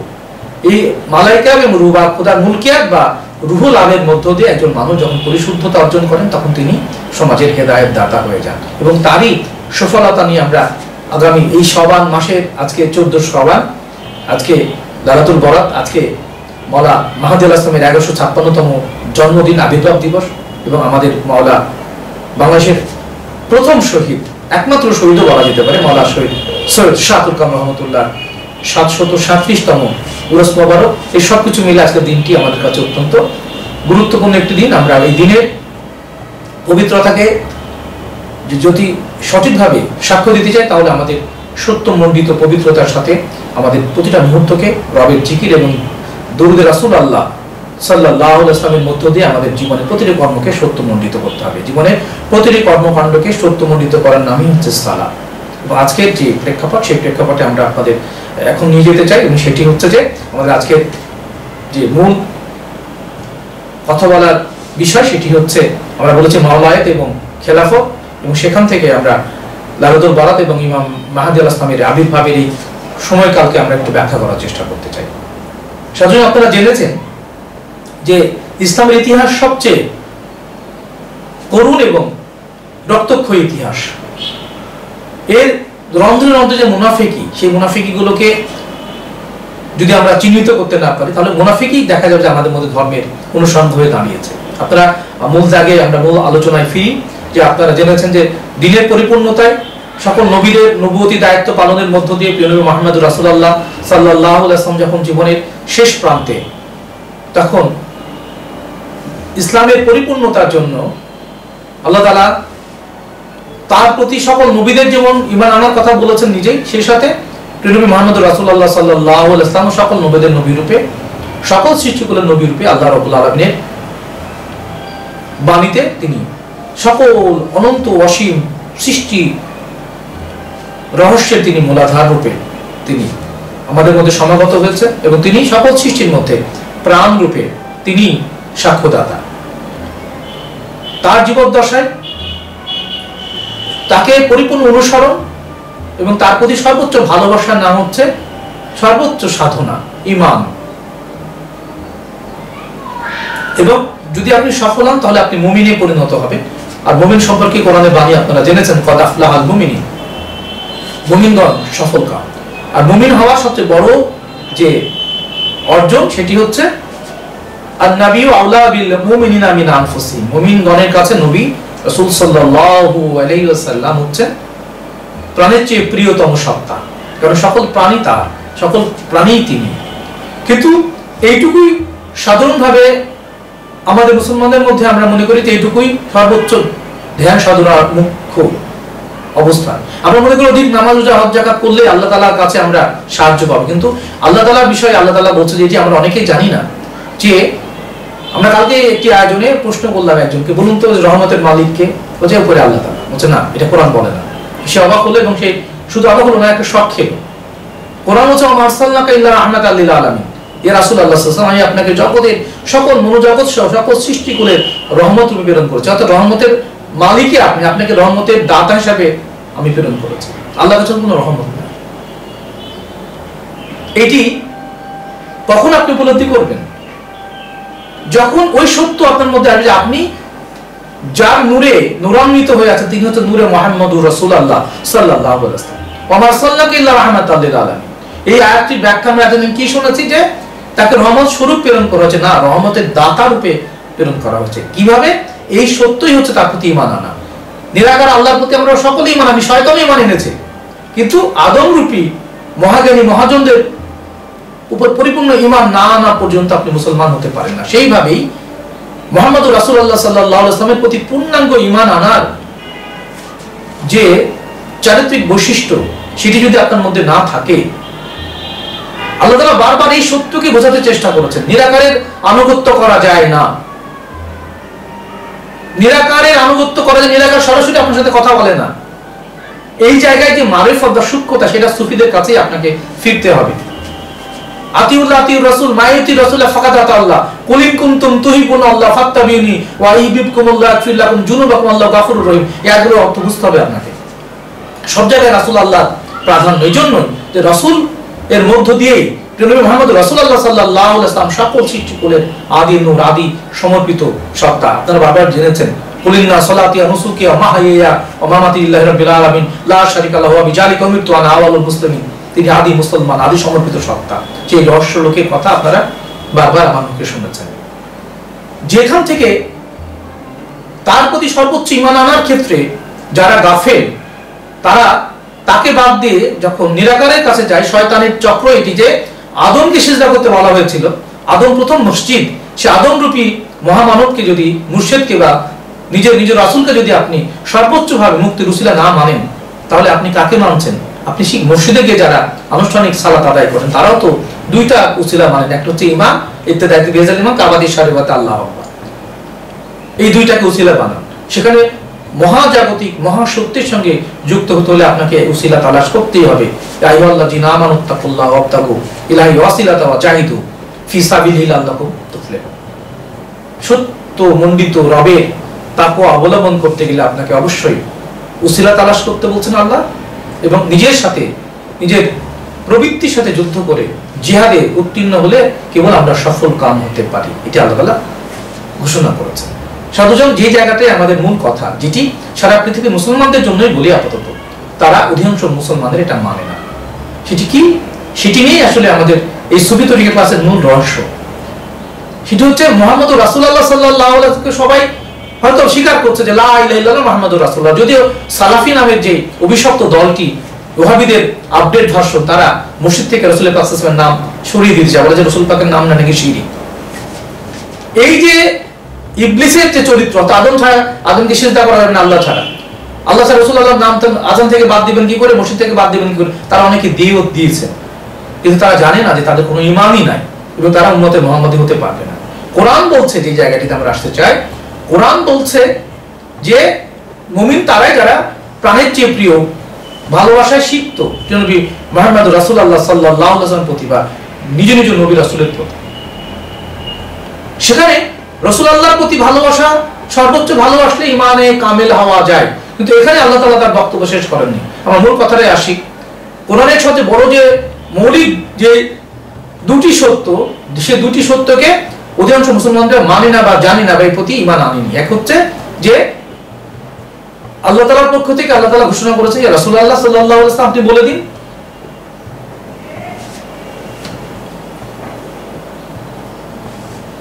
যে কি বলবেন, যে কুল্লু আসালুকুম আলাইহি আজরান ইল্লা মুআদ্দাতা ফিল কুরবা, আপনি বলে দিন যে অনন্ত সৃষ্টিগুলোর মধ্যে সকল নবুয়তি দায়িত্ব পালনের পরিপূর্ণতা আনয়নকারী রূপে আপনি পরিপূর্ণ জীবন দর্শন উপস্থাপন হিসেবে আপনি যে নবুয়তের দায়িত্ব পালন করলেন, এর বিনিময়ে একটি মাত্র পারিশ্রমিক চাইবেন। বলে দিন আপনি সেটি তারা যেন আপনার নিকটবর্তীগণকে প্রাণাধিক ভালোবাসে। এই নিকটবর্তীগণের পরিচয় আপনারা জেনেছেন পবিত্র আহলে বাইত আলাইহিস সালাতু ওয়াস সালাম বা পাক পাঞ্জাতন আলাইহিস সালাতু ওয়াস সালাম। তাদের প্রতি সর্বোচ্চ ভালোবাসা পোষণ করা, তাদের পুঙ্খানুপুঙ্খভাবে তাদের জীবন আদর্শকে ধারণ করা, লালন করা, পালন করা, এটি হচ্ছে উম্মতে মুহাম্মাদীর জন্য সর্বশ্রেষ্ঠতম একটি ইবাদত। সূরা সূরা 23 নম্বর আয়াত, সূরা আলী ইমরান 61 নম্বর আয়াতে এগুলো আল্লাহ তাআলা বলেছেন। এবং সর্বোচ্চভাবে যে সত্যটি আমাদের কাছে এখনো পৌঁছায়নি, আমরা যে যতটুকু ঈমান পরিশুদ্ধতা অর্জন করেছি, কোরআনের জীবন্ত স্বরূপ আমরা তারা ততটুকু জানতে পেরেছি। ইন্নামা ইউরিদুল্লাহ লিইউযিবা আনকুম রিজসা আহলাল বাইত ওয়া ইউতাহিরাকুম তাতহীর, অর্থাৎ হে নবী পরিবার, আপনাদের সকল ধরনের অপবিত্রতা দূর করে পবিত্রতার উপরে পবিত্রতা দান করা হয়েছে, যাতে মানুষ আপনাদের কাছে পৌঁছে গিয়ে পবিত্রতা অর্জন করতে পারে। এই পবিত্রতা দানকারী সত্তা আহলে বাইত আলাইহিস সালাতু ওয়াস সালাম গণের প্রতি সর্বোত্তম ভালোবাসা বহিঃ প্রকাশ ব্যতীত, কেমন ভালোবাসা? প্রাণাধিক ভালোবাসা। যার জন্য জীবন দেওয়া যায় তিনি হচ্ছেন আওলা, যিনি আওলা তিনি মাওলা। সুতরাং এই মাওলা মুমিন রূপে, এই মাওলাদের মুমিন রূপে যেমন আল্লাহ তাআলা বলছেন যে সকল সৃষ্টিকুলের কাছে হে রাসূলুল্লাহ আপনি বলে দিন যে তারা যেন আপনার বা সকল অতীতের সকল নবুয়তি দায়িত্ব পালনের বিনিময়ে যে পারিশ্রমিক হয়, একটি মাত্র পারিশ্রমিক চাইবেন, তারা যেন আপনার নিকটবর্তী আহলে বাইতগণকে প্রাণাধিক ভালোবাসে। এখানে আমাদের বারবার কথা আছে, এই আহলে বাইত সম্পর্কে মুসলমানরা সম্যকভাবে অবগত নয়, অধিকাংশ মুসলমানকে এখান থেকে দূরে সরিয়ে দেওয়া হয়েছে। তারা যে পবিত্রতা দানকারী শক্তি, চিরকালের জন্য আমাদের মধ্যেই পঞ্চভূতে মিশে থাকা, পঞ্চপ্রাণ রূপে আমাদের মধ্যে মিশে থাকা আদি নূর, নূরে মুহাম্মাদী প্রকাশ রূপে তারাই আমাদের অভিভাবক। এটি আমাদের তথাকথিত আরবি পড়ুয়া পণ্ডিতেরা কখনো স্বীকার করেন না। কেন করেন না? ইতিহাসটাও প্রাসঙ্গিক। এই একটি কাজ। দ্বিতীয়টি হচ্ছে যে প্রিয় মুহাম্মদ রাসূলুল্লাহ সাল্লাল্লাহু আলাইহি ওয়াসাল্লামের পরে তিনি জীবনের শেষ একমাত্র হজ শেষ করে দশম হিজরিতে 18 জিলহজ বৃহস্পতিবার থেকে শনিবার পর্যন্ত গাদির কমের যে ঘটনাটি, সেটি মুসলমানরা অধিকাংশ আরবি পুরো আল্লাহ দেওবান হাটাজার কেউ এরা মানে না, জানলেও বলে না। বাংলাদেশে অন্তত তরিকাপন্থী কামেল মুমিন ব্যক্তিগণ ব্যতীত কেউ বিষয়ে কোনো উচ্চবাচ্য করে নাই, করবেও না, তারা জানেও না তারা। কারণ ওই জায়গাটা ইসলামের সবচেয়ে মৌলিক যে পরিবর্তন নবুয়ত শেষ হলো, বেলায়েতের যাত্রা শুরু হলো, এই বেলায়েত সম্পর্কে আমাদের তথাকথিত আলেম সমাজ কোনোভাবেই সত্যকে প্রচার করে না। তারা 1500 বছর হয়ে গেল, যেটি সুফিরা গুরু পরম্পরায় এই সত্যকে ধারণ করে এবং নিজের নিকটবর্তী অনুসারীদেরকে, ডিসাইপলকে, শিষ্যদেরকে জানিয়ে আসেন এবং সেই সত্যই লালন করে সুফিরা সারা পৃথিবীর বুকে এই সত্যকে ধারণ করার, এই পবিত্রতাকে প্রচার করে আসছেন। এটি মূলত নবুয়ত পরবর্তী বেলায়েত বা রিসালাতের যে ধারা, সেটি ওলিয়া উলিয়াগণ তারা সারা পৃথিবীতে ছড়িয়ে ছড়িয়ে ছড়িয়ে গিয়ে এই সত্যই প্রচার করেছেন। এবং এই সত্য যে আহলে বাইতের সম্মানকে প্রচার করে এবং এই সত্যের মূলাধার যে মাওলা আলী আলাইহিস সালাতু ওয়াস সালাম, আহলে বাইত নবী মুহাম্মদ রাসূলুল্লাহ সাল্লাল্লাহু আলাইহি ওয়াসাল্লামের পরে যে চারজন পবিত্র সত্তা যাদেরকে নবী পরিবার বলা হচ্ছে, তাদের প্রতি সারা পৃথিবীর মুসলমানরা উদাসীন, যার দরুন সৃষ্টির রহস্যের যে জ্ঞান, মৌলিক জ্ঞান, সেই জ্ঞান থেকে বেরিয়ে গিয়ে আমরা ফিতনায় ফতোয়া জড়িয়ে পড়েছি। কারণ মাওলানা আলী ইবনে আবি তালিব আলাইহিস সালামের সেই পবিত্র মাওলাল মুমিনুন রূপে তার আনুগত্য করার কথা যেখানে কোরআনে ফরজ করা হয়েছে, সেই জায়গাটিকে অস্বীকার করেই আজকে আমরা পরবর্তী সময় যাদেরকে হিরো বানিয়ে দিয়েছে ইসলামে, তারা মূলত সকলেই মুনাফিক। এবং এই মুনাফিকের বিশাল ফিরিস্তি থাকার পরেও অধিকাংশ আরবি পড়ুয়া পণ্ডিতেরা যে মুনাফিকদের জীবন আদর্শকেই পরবর্তী 300 বছর পরে মিথ্যা হাদিস রচনা করেছেন, 23 লক্ষ থেকে 23,000। এই যে নানান প্রপাগান্ডা, এগুলো নিয়ে যারা মানুষের মধ্যে ছড়িয়ে দিয়েছে এবং তার ফলশ্রুতিতে আমরা প্রায় বলি, সবাই মন খারাপ করলে কিছুই করার নাই, যে কোনো নবী কোনো রাসূল কোনোদিন মাদ্রাসা তৈরি করেনি, মাদ্রাসায় তারা শিক্ষা গ্রহণ করেনি, কারণ সেখানে ফিতনা তৈরি করা হবে বিধায় কোনো নবী রাসূল কোনোদিন কোনো মাদ্রাসায় পড়েননি। এবং এই পরম্পরায় সবচেয়ে বেশি ফিতনা, ফতোয়া, ধর্ম ব্যবসায় শুরু হয়েছে মাদ্রাসা থেকে। হিন্দুদের অত মাদ্রাসা নাই, খ্রিস্টানদের অত মাদ্রাসা নাই, কিন্তু তারা ইহুদিদের তো মাদ্রাসা নাই, মাত্র 2.5 কোটি ইহুদি সারা পৃথিবীর সকল মানুষকে নাকে দড়ি দিয়ে ঘোরাচ্ছে। তো সেখান থেকেও শিক্ষা নেওয়ার বিষয় আছে। তো যাই হোক, মূল যে কথাটি, যাদেরকে নিয়ে আমাদের জীবন দর্শন, সেই দর্শনের জায়গা থেকে আমরা পরবর্তীতে আল্লাহ কর্তৃক সূরা 23 নম্বর আয়াত, সূরা আহজাবের 33 নম্বর আয়াত, আলী ইমরানের 61 নম্বর আয়াত, সূরা হুদের 73 নম্বর আয়াত, সূরা ফাতিহার 6 নম্বর আয়াত, এত আয়াত থাকার পরেও আমরা সত্যকে অস্বীকার করতেই ভালোবাসি। কারণ অধিকাংশ লোক বিভ্রান্ত। এটি নিয়ে আমরা কথা বলছি এবং সেই ধারাবাহিকতায় সবচেয়ে গুরুত্বপূর্ণ সত্য হচ্ছে যে ইয়া আইয়ুহার রাসূল বাল্লিগ মা উনজিলা ইলাইকা মির রাব্বিকা আন্না আলিয়্যুম মাওলাল মুমিনিন ওয়া ইন লাম তাফআল ফামা বাল্লাগতা রিসালাতাহু ওয়াল্লাহু ইয়াসিমুকা মিনান নাস। যেই বাণী, যে সত্য, যে পয়গাম রাসূল পাক সাল্লাল্লাহু আলাইহি ওয়াসাল্লামকে পৌঁছানোর কথা বলে আল্লাহ বললেন, যদি এটা না পৌঁছান দিন পরিপূর্ণ হলো না। সেই কি পৌঁছানোর কথা বললে এটা মুসলমানরা জানেও না, জানতে চাও না, বললেও নেয় না। আর যখনই আপনি আহলে বাইতের কথা বলবেন, মাওলানা আলী ইবনে আবি তালিবের এই পয়গামের কথা বললেন, তখন আপনাকে একদল বলবে এটা হচ্ছে শিয়া। আর যখন আপনি আহলে বাইতের প্রেমের পরিপূর্ণ রূপ নিয়ে যাবেন, তখন শিয়ারা আপনাকে বলবে সুফি। তো আমরা সুফি ভালো আছি। তো সুফিদের জীবন দর্শন, যারা তরিকা আশিকান ভক্তরা জানেন, কারণ শিয়ারা তরিকা মানে না বা ওলিয়া উলিয়া মানে না, এখানেই তাদের সবচেয়ে বড় পরাজয়। কারণ এক খাজা গরিবে নওয়াজ মাওলানা শাহ সৈয়দ মাইনুদ্দিন চিশতি আল হাসান আল হোসেন সানজারি আলাইহিস সালাতু ওয়াস সালাম পৃথিবীর সকল নবীদের চাইতে একাই মানুষকে সত্যের পথে, ন্যায়ের পথে, 99 লক্ষ মানুষকে সত্যের পথে নিয়ে এসেছেন। এটিকে অস্বীকার করার কোনো উপায় নাই, এটিই বাস্তবতা। এবং এটিও বলি আমি প্রসঙ্গত যে যেখানে পৃথিবীর সর্বকালের সর্বশ্রেষ্ঠ নবী যে জায়গায় অবস্থান করছেন, মদিনাতুল মুনাওয়ারায়, দিনের নবী, সকলের নবী, মানলেও নবী, না মানলেও নবী, তার এখানে মানুষের খাবার কোনো আয়োজন নাই। চুমা খেতে গেলে মারে। যেখানে রাসূল পাক সাল্লাল্লাহু আলাইহি ওয়াসাল্লাম একটি চুমা খেয়েছিলেন হাজরে আসওয়াদকে, সেখানে প্রতি বছরে লক্ষ লক্ষ কোটি কোটি প্রেমিকরা যে চুমা খাচ্ছে, সেখানে রাসূল পাক সাল্লাল্লাহু আলাইহি ওয়াসাল্লামের যে পবিত্র নূর, সেই নূর এখন জাগ্রত হচ্ছে মাওলানা হোসেন আলাইহিস সালাম। সেখানে 7 কোটি 8 কোটি সকল ধর্মের, সকল বর্ণের, সকল গোত্রের মানুষের সম্মিলন হচ্ছে। আজকে অবাক হতে হয় এই জায়গাগুলো। এবং যেটি বলছিলাম যে মদিনাতুল মুনাওয়ারায় কোনো ক্ষুধার্ত মানুষ গিয়ে কোনো খাবার পায় না, কিন্তু সবচেয়ে বড়, পৃথিবীর সবচেয়ে বড় ডেকচিটা কোথায়? 200 মন, 100, 250 মন, 190 মনের ডেকচি খাজা গরিবে নওয়াজ মাওলানা শাহ সৈয়দ মাইনুদ্দিন চিশতি আল হাসান আল হোসেন আল সানজারি আলাইহিস সালাতু ওয়াস সালাম কাছে। মদিনায় সবাইকে ঢুকতে দেওয়া হয় না, চুমা খেতে দেওয়া হয় না, কিন্তু খাজা বাবার কাছে সবাই যায়, সবাই আসে, সবাই আশ্রয় প্রার্থনা করে। কে খাজা বাবা? এটি যদি শিয়ারা না মানে খাজা বাবাকে, তো শিয়ানাগিরি করার কোনো মানে হয় না, বোগাস। তো এই জায়গায় তারা মানেও না। তো প্রেমিকদের জন্য এই মহামানবিক জীবন আদর্শের যে মূল নিরপেক্ষ লক্ষ্য, সেটিতে ইসলাম প্রচার করেছেন এই পবিত্র মহাত্মাগণ, যারা সকল মানুষকে ভালোবেসেছেন। এবং সেই ভালোবাসার পবিত্র পরম্পরায় আজকে ইসলামের মূল সত্য কি সেটি জানতে হলে যদি বাংলাদেশের প্রেক্ষাপটে লেখাপড়া করে জানতে চান, তাহলে মাওলানা সদরুদ্দীন আহমদ চিশতি আলাইহিস সালামের কোনো বিকল্প নাই। আপনি বিশ্বাস করেন অথবা না করেন, মানেন অথবা না মানেন।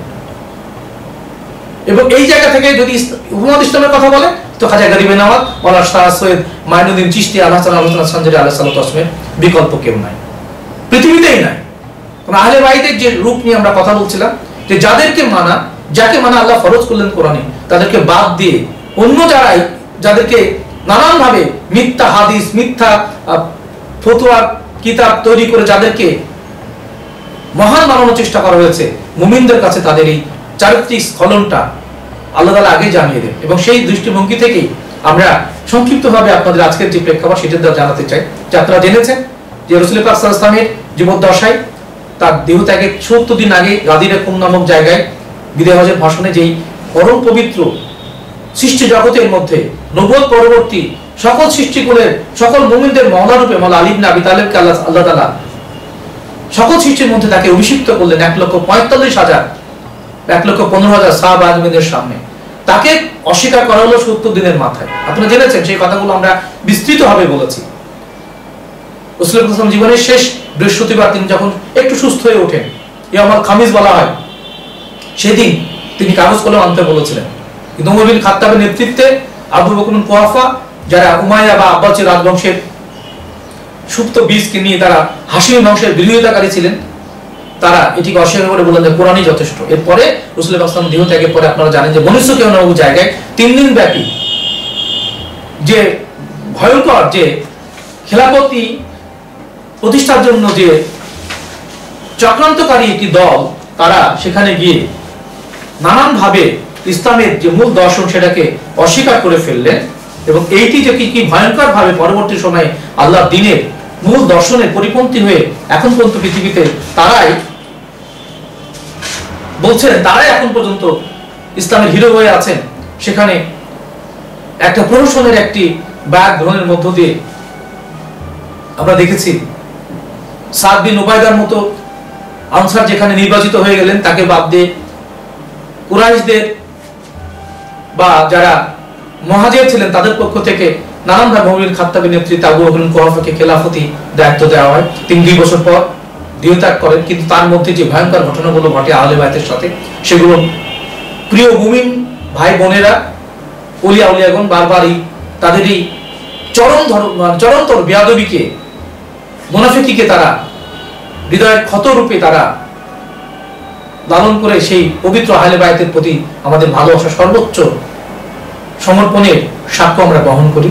এবং জানেন তারপর থেকেই মাওলানা আলী ইবনে আবি তালেবের কাছে যারা গেলেন, যারা বিদায় হজের ভাষণে ছিলেন, যে আল্লাহ তাআলার পক্ষ থেকে কোরআনে আয়াত নাযিল হওয়ার পরে কিভাবে আবার নতুন করে মাওলায়াতকে বাদ দিয়ে খেলাফতি চালু হলো, কিভাবে নির্বাচনের মধ্য দিয়ে আবু বকর বিন কুহাফা খলিফা হলেন, সেই সুযোগে অনেকেই নবুয়তি দাবি করলো।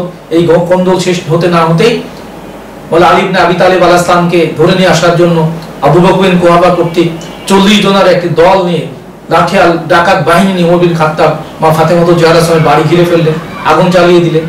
মাওলানা হাসান হাসান যখন রুদ্ধ, তাদের শ্বাস রুদ্ধ হয়ে যাচ্ছে, তখন তিনি তাদেরকে নিয়ে যখন বেরিয়ে আসার চেষ্টা করলেন, তখন দরজায় লাথি মারার সাথে সাথেই দরজা ভেঙে গিয়ে মা ফাতেমাতুজ জাহরা সাহেবের পবিত্র দেহের পরে সেই দরজা পড়ে যায় এবং তিনি অন্তঃসত্ত্বা থাকায় তার ভেতরে মাওলানা মুহসিন আসলাম তার পেটের মধ্যে থাকা অবস্থায় তিনি রক্তপাতে আক্রান্ত হন এবং তিনি শহীদ হন। এবং পরবর্তী ৩ মাসের মধ্যে মা ফাতেমাতুজ জাহরা ইসলাম শাহাদত বরণ করেন।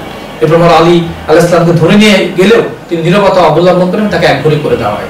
পরবর্তী সময়ে যখন মা ফাতেমাতুজ জাহরা আলাইহিস সালাম সুস্থ ছিলেন, তখন বাগে ফিদাক নামক একটি জায়গা, যেটি প্রিয়নবী মুহাম্মদ রাসূলুল্লাহ সাল্লাল্লাহু আলাইহি ওয়াসাল্লাম তার ওয়ারিশ রূপে মা ফাতেমাতুজ জাহরা আলাইহিস সালামকে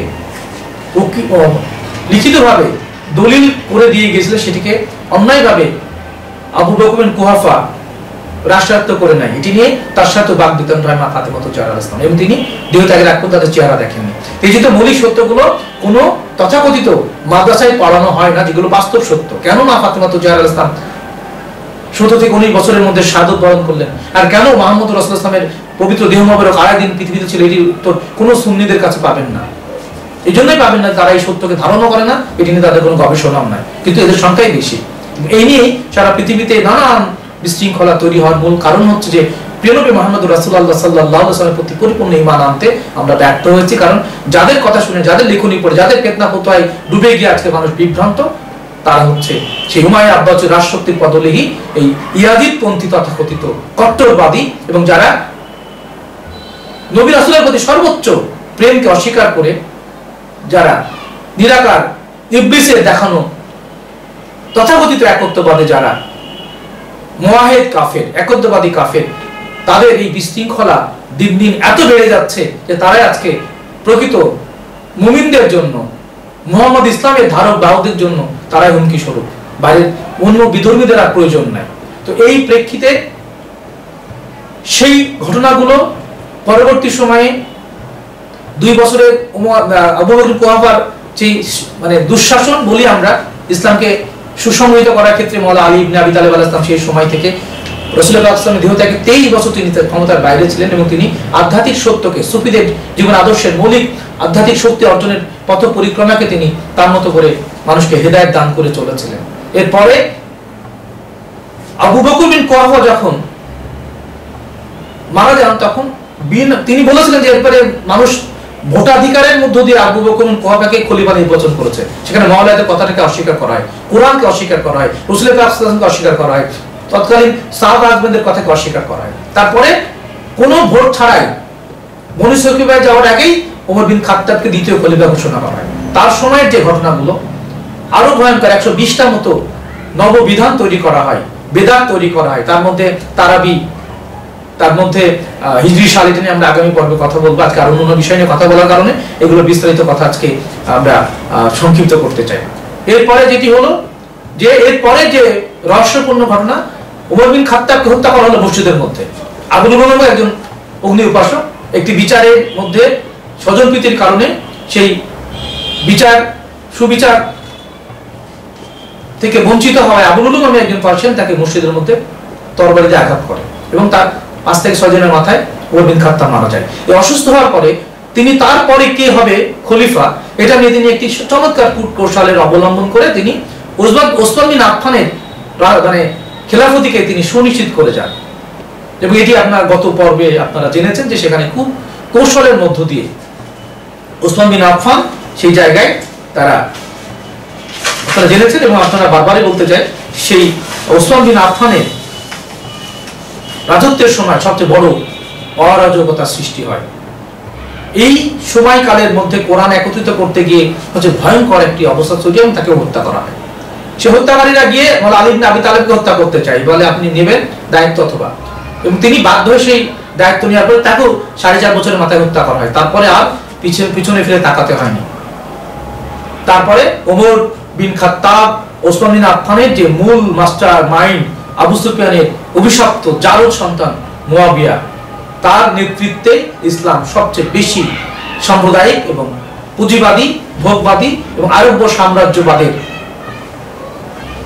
পদতলে নিষ্পেষিত হয়। পরবর্তী সময়ে কারবালা পরবর্তী এই সময়ও আসলে সেই ধারাবাহিকতাই চলমান। এগুলো নিয়ে ব্যাপক বিস্তৃত সূক্ষ্মভাবে বিশ্লেষণ না করলে সাধারণ মানুষ হিসেবে আপনি কোনো না কোনো দলের পক্ষ নিয়ে ভুল বুঝবেন সত্যকে। তো আমরা সকলেই মহান রব্বুল আলামিনের একত্ববাদ, তাওহীদ, নবী মুহাম্মদ রাসূলুল্লাহ সাল্লাল্লাহু আলাইহি ওয়াসাল্লামের নবুয়ত, মাওলানা আলী ইবনে আবি তালেব আলাইহিস সালামের বেলায়েত, মাওলানা হুসাইন আলাইহিস সালামের ইমামত,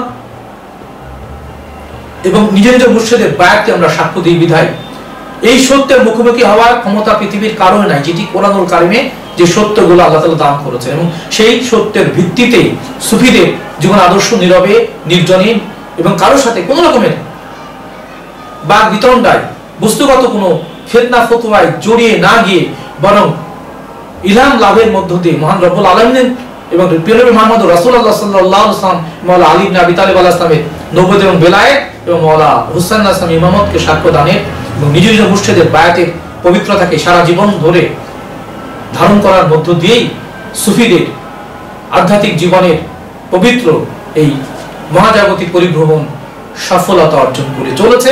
এবং ভবিষ্যতেও চলবে। সাধুজন, সেই জায়গা থেকে আমরা আসলে ইসলামিক খেলাফত নিয়ে সর্বাধিক যে বিশৃঙ্খলা এবং অসন্তুষ্টি, এটি এখন পর্যন্ত চলমান। এবং আপনি সত্য জানলে আপনি কেন, কিভাবে আল্লাহ এবং রাসূলুল্লাহ কোরআনুল কারিমে সেই সত্য থাকার পরেও কেন সেই সত্যকে অবজ্ঞা করে মানুষের তৈরি করা ভোটাধিকারের মধ্য দিয়ে তারা প্রথমে খেলাফত, তারপর ভোট ছাড়াই, তারপরে ভোটের দরকারই না, সেখানে আবার একটি বিশেষ কূট কৌশলের মধ্য দিয়ে তারা সত্যকে বারবার অস্বীকার করেছে। অর্থাৎ মুহাম্মদ রাসূলুল্লাহ সাল্লাল্লাহু আলাইহি ওয়াসাল্লামের পরে মাওলানা আলী ইবনে আবি তালিবের এই বেলায়েত বা মাওলায়াতকে অস্বীকার করে সারা পৃথিবীর মধ্যে যে তথাকথিত রাষ্ট্রায়ত্ত বা রাষ্ট্র বৃদ্ধি বা তরবারের ঝনঝনানির মধ্য দিয়ে হয়তো রাষ্ট্র দখল হয়েছে ঠিকই, কিন্তু মানুষের মনের মধ্যে যে বিজয়, মানুষের হৃদয়কে রব্বয় করা, শুদ্ধ করা, পবিত্র করার দায়িত্বটি মাওলানা আলী ইবনে আবি তালিব আলাইহিস সালাম এখনো পালন করে চলেছে।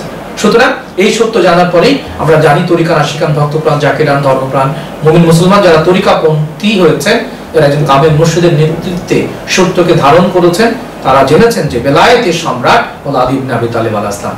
অন্য যাদেরকে নিয়ে সাধারণ মানুষেরা, তথাকথিত মুসলমানরা খেলাফতের স্বপ্ন দেখে, তাদের এই কি বলা যেতে পারে যে অনিয়ন্ত্রিত প্রবৃত্তি পরায়ণ প্রবৃত্তির দ্বারা তারা হয়তো ক্ষমতা দখল করতে পারে, কিন্তু মানুষের হৃদয়কে জয় করে পরম পবিত্র মহামানবিক জীবন আদর্শের আলোয় পরিপূর্ণ কামেল করার যোগ্যতা তাদের কোনোদিনই ছিল না, কোনোদিনই নাই।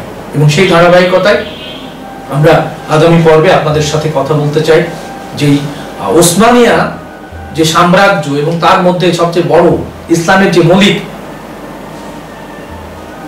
বিভেদ তৈরি করা হয়েছিল এবং কিভাবে উমাইয়া আব্বাসীয় রাজশক্তির যে অনুসারীদেরকে ক্ষমতায়ন করে মুহাম্মদ রাসূলুল্লাহ সাল্লাল্লাহু আলাইহি ওয়াসাল্লামের হাশমি বংশের যে পবিত্রতাকে ক্ষুণ্ণ করা হয়েছিল, সেটি না জানা পর্যন্ত ইসলাম ধর্মের মৌলিক বিধানের সত্যকে আপনি ধারণ করতে পারবেন না। এবং আমরা আজকেও আপনাদের সেই ধারাবাহিকতা একটু জানাতে চাই, জন্য এই সত্যগুলো আমাদের বারবার জানতে হবে।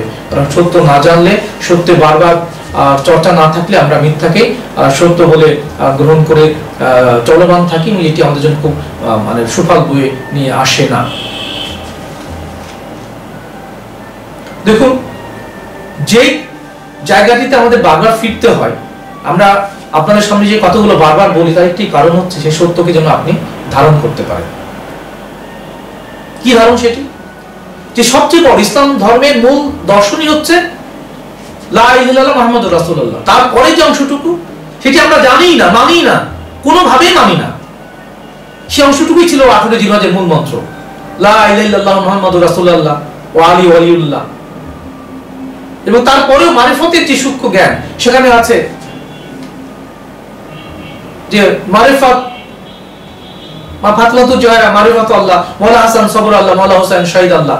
এই পাঞ্চাতনকে কেন্দ্র করে সৃষ্টি জগতের সকল ধর্মের, সকল বর্ণের, সকল গোত্রের মহামানবিক জীবন আদর্শের পরিপূর্ণতর একটি জায়গা, একটি সম্মিলন, এই আহলে বাইত, যাকে আল্লাহ বলছেন আমরা দলের সদস্য হিসেবে যারা সর্বময় সকল সৃষ্টির মধ্যে বিরাজমান। এই সত্যকে শুধু মৌখিকভাবে আপনি স্বীকার করবেন কিভাবে? কারণ আল্লাহ কোরআনে অনেক জায়গাগুলোতে নাহানু শব্দটি ব্যবহার করেছেন, যার ব্যাখ্যা আল্লাহ কিভাবে আমরা, এই ব্যাখ্যাটি কেউ দিতে পারেনি সম্মুখভাবে, দিয়েছেন মাওলানা সদরুদ্দীন আহমদ চিশতি আলাইহিস সালাতু ওয়াস সালাম। এবং আমরা দলের এই কনসেপ্টটাও ইতিপূর্বে কোনো তাফসীরকারক ব্যবহার করেননি।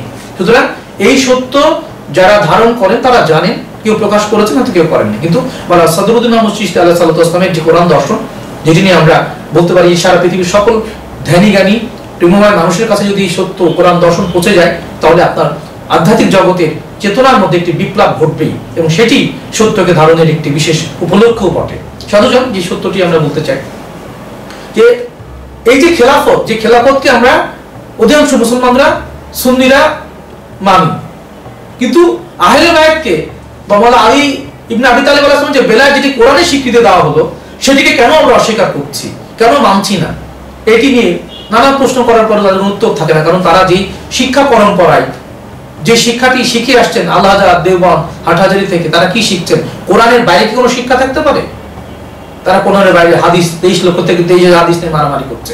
সে হাদিসগুলো নিয়েই একটি দল আহলে হাদিস, অদ্ভুত একটি ব্যাপার, কোরআন সামনে থাকার পরেও কোরআনই ঠিক মতো না বুঝতে পারার কারণে তারা হাদিস নিয়েও বোঝেন না। তো হাদিসও যখন এখানে ফেল মেরে যায়, সেখানে আর নিয়ে আছে মাঝাবও যেখানে পরিপূর্ণভাবে ব্যর্থ, সেখানে তরিকাও এখানে ব্যর্থ হয়ে এখন তরিকায় বাদ দেখে ক্ষমতা দখলই হচ্ছে বড় তরিকা, বা মানুষকে বিভ্রান্ত করার বড় তরিকা। এইটি পৃথিবীতে থাকবে, মুনাফিক গাফেলদের এই চক্রান্ত থাকবে, কিয়ামত পর্যন্তই থাকবে, শয়তানি কিয়ামত পর্যন্তই থাকবে। কিন্তু তাই বলে কি মুমিন মুসলমানগণ সুফিগণ সত্য প্রচার করবেন না? অবশ্যই করবেন।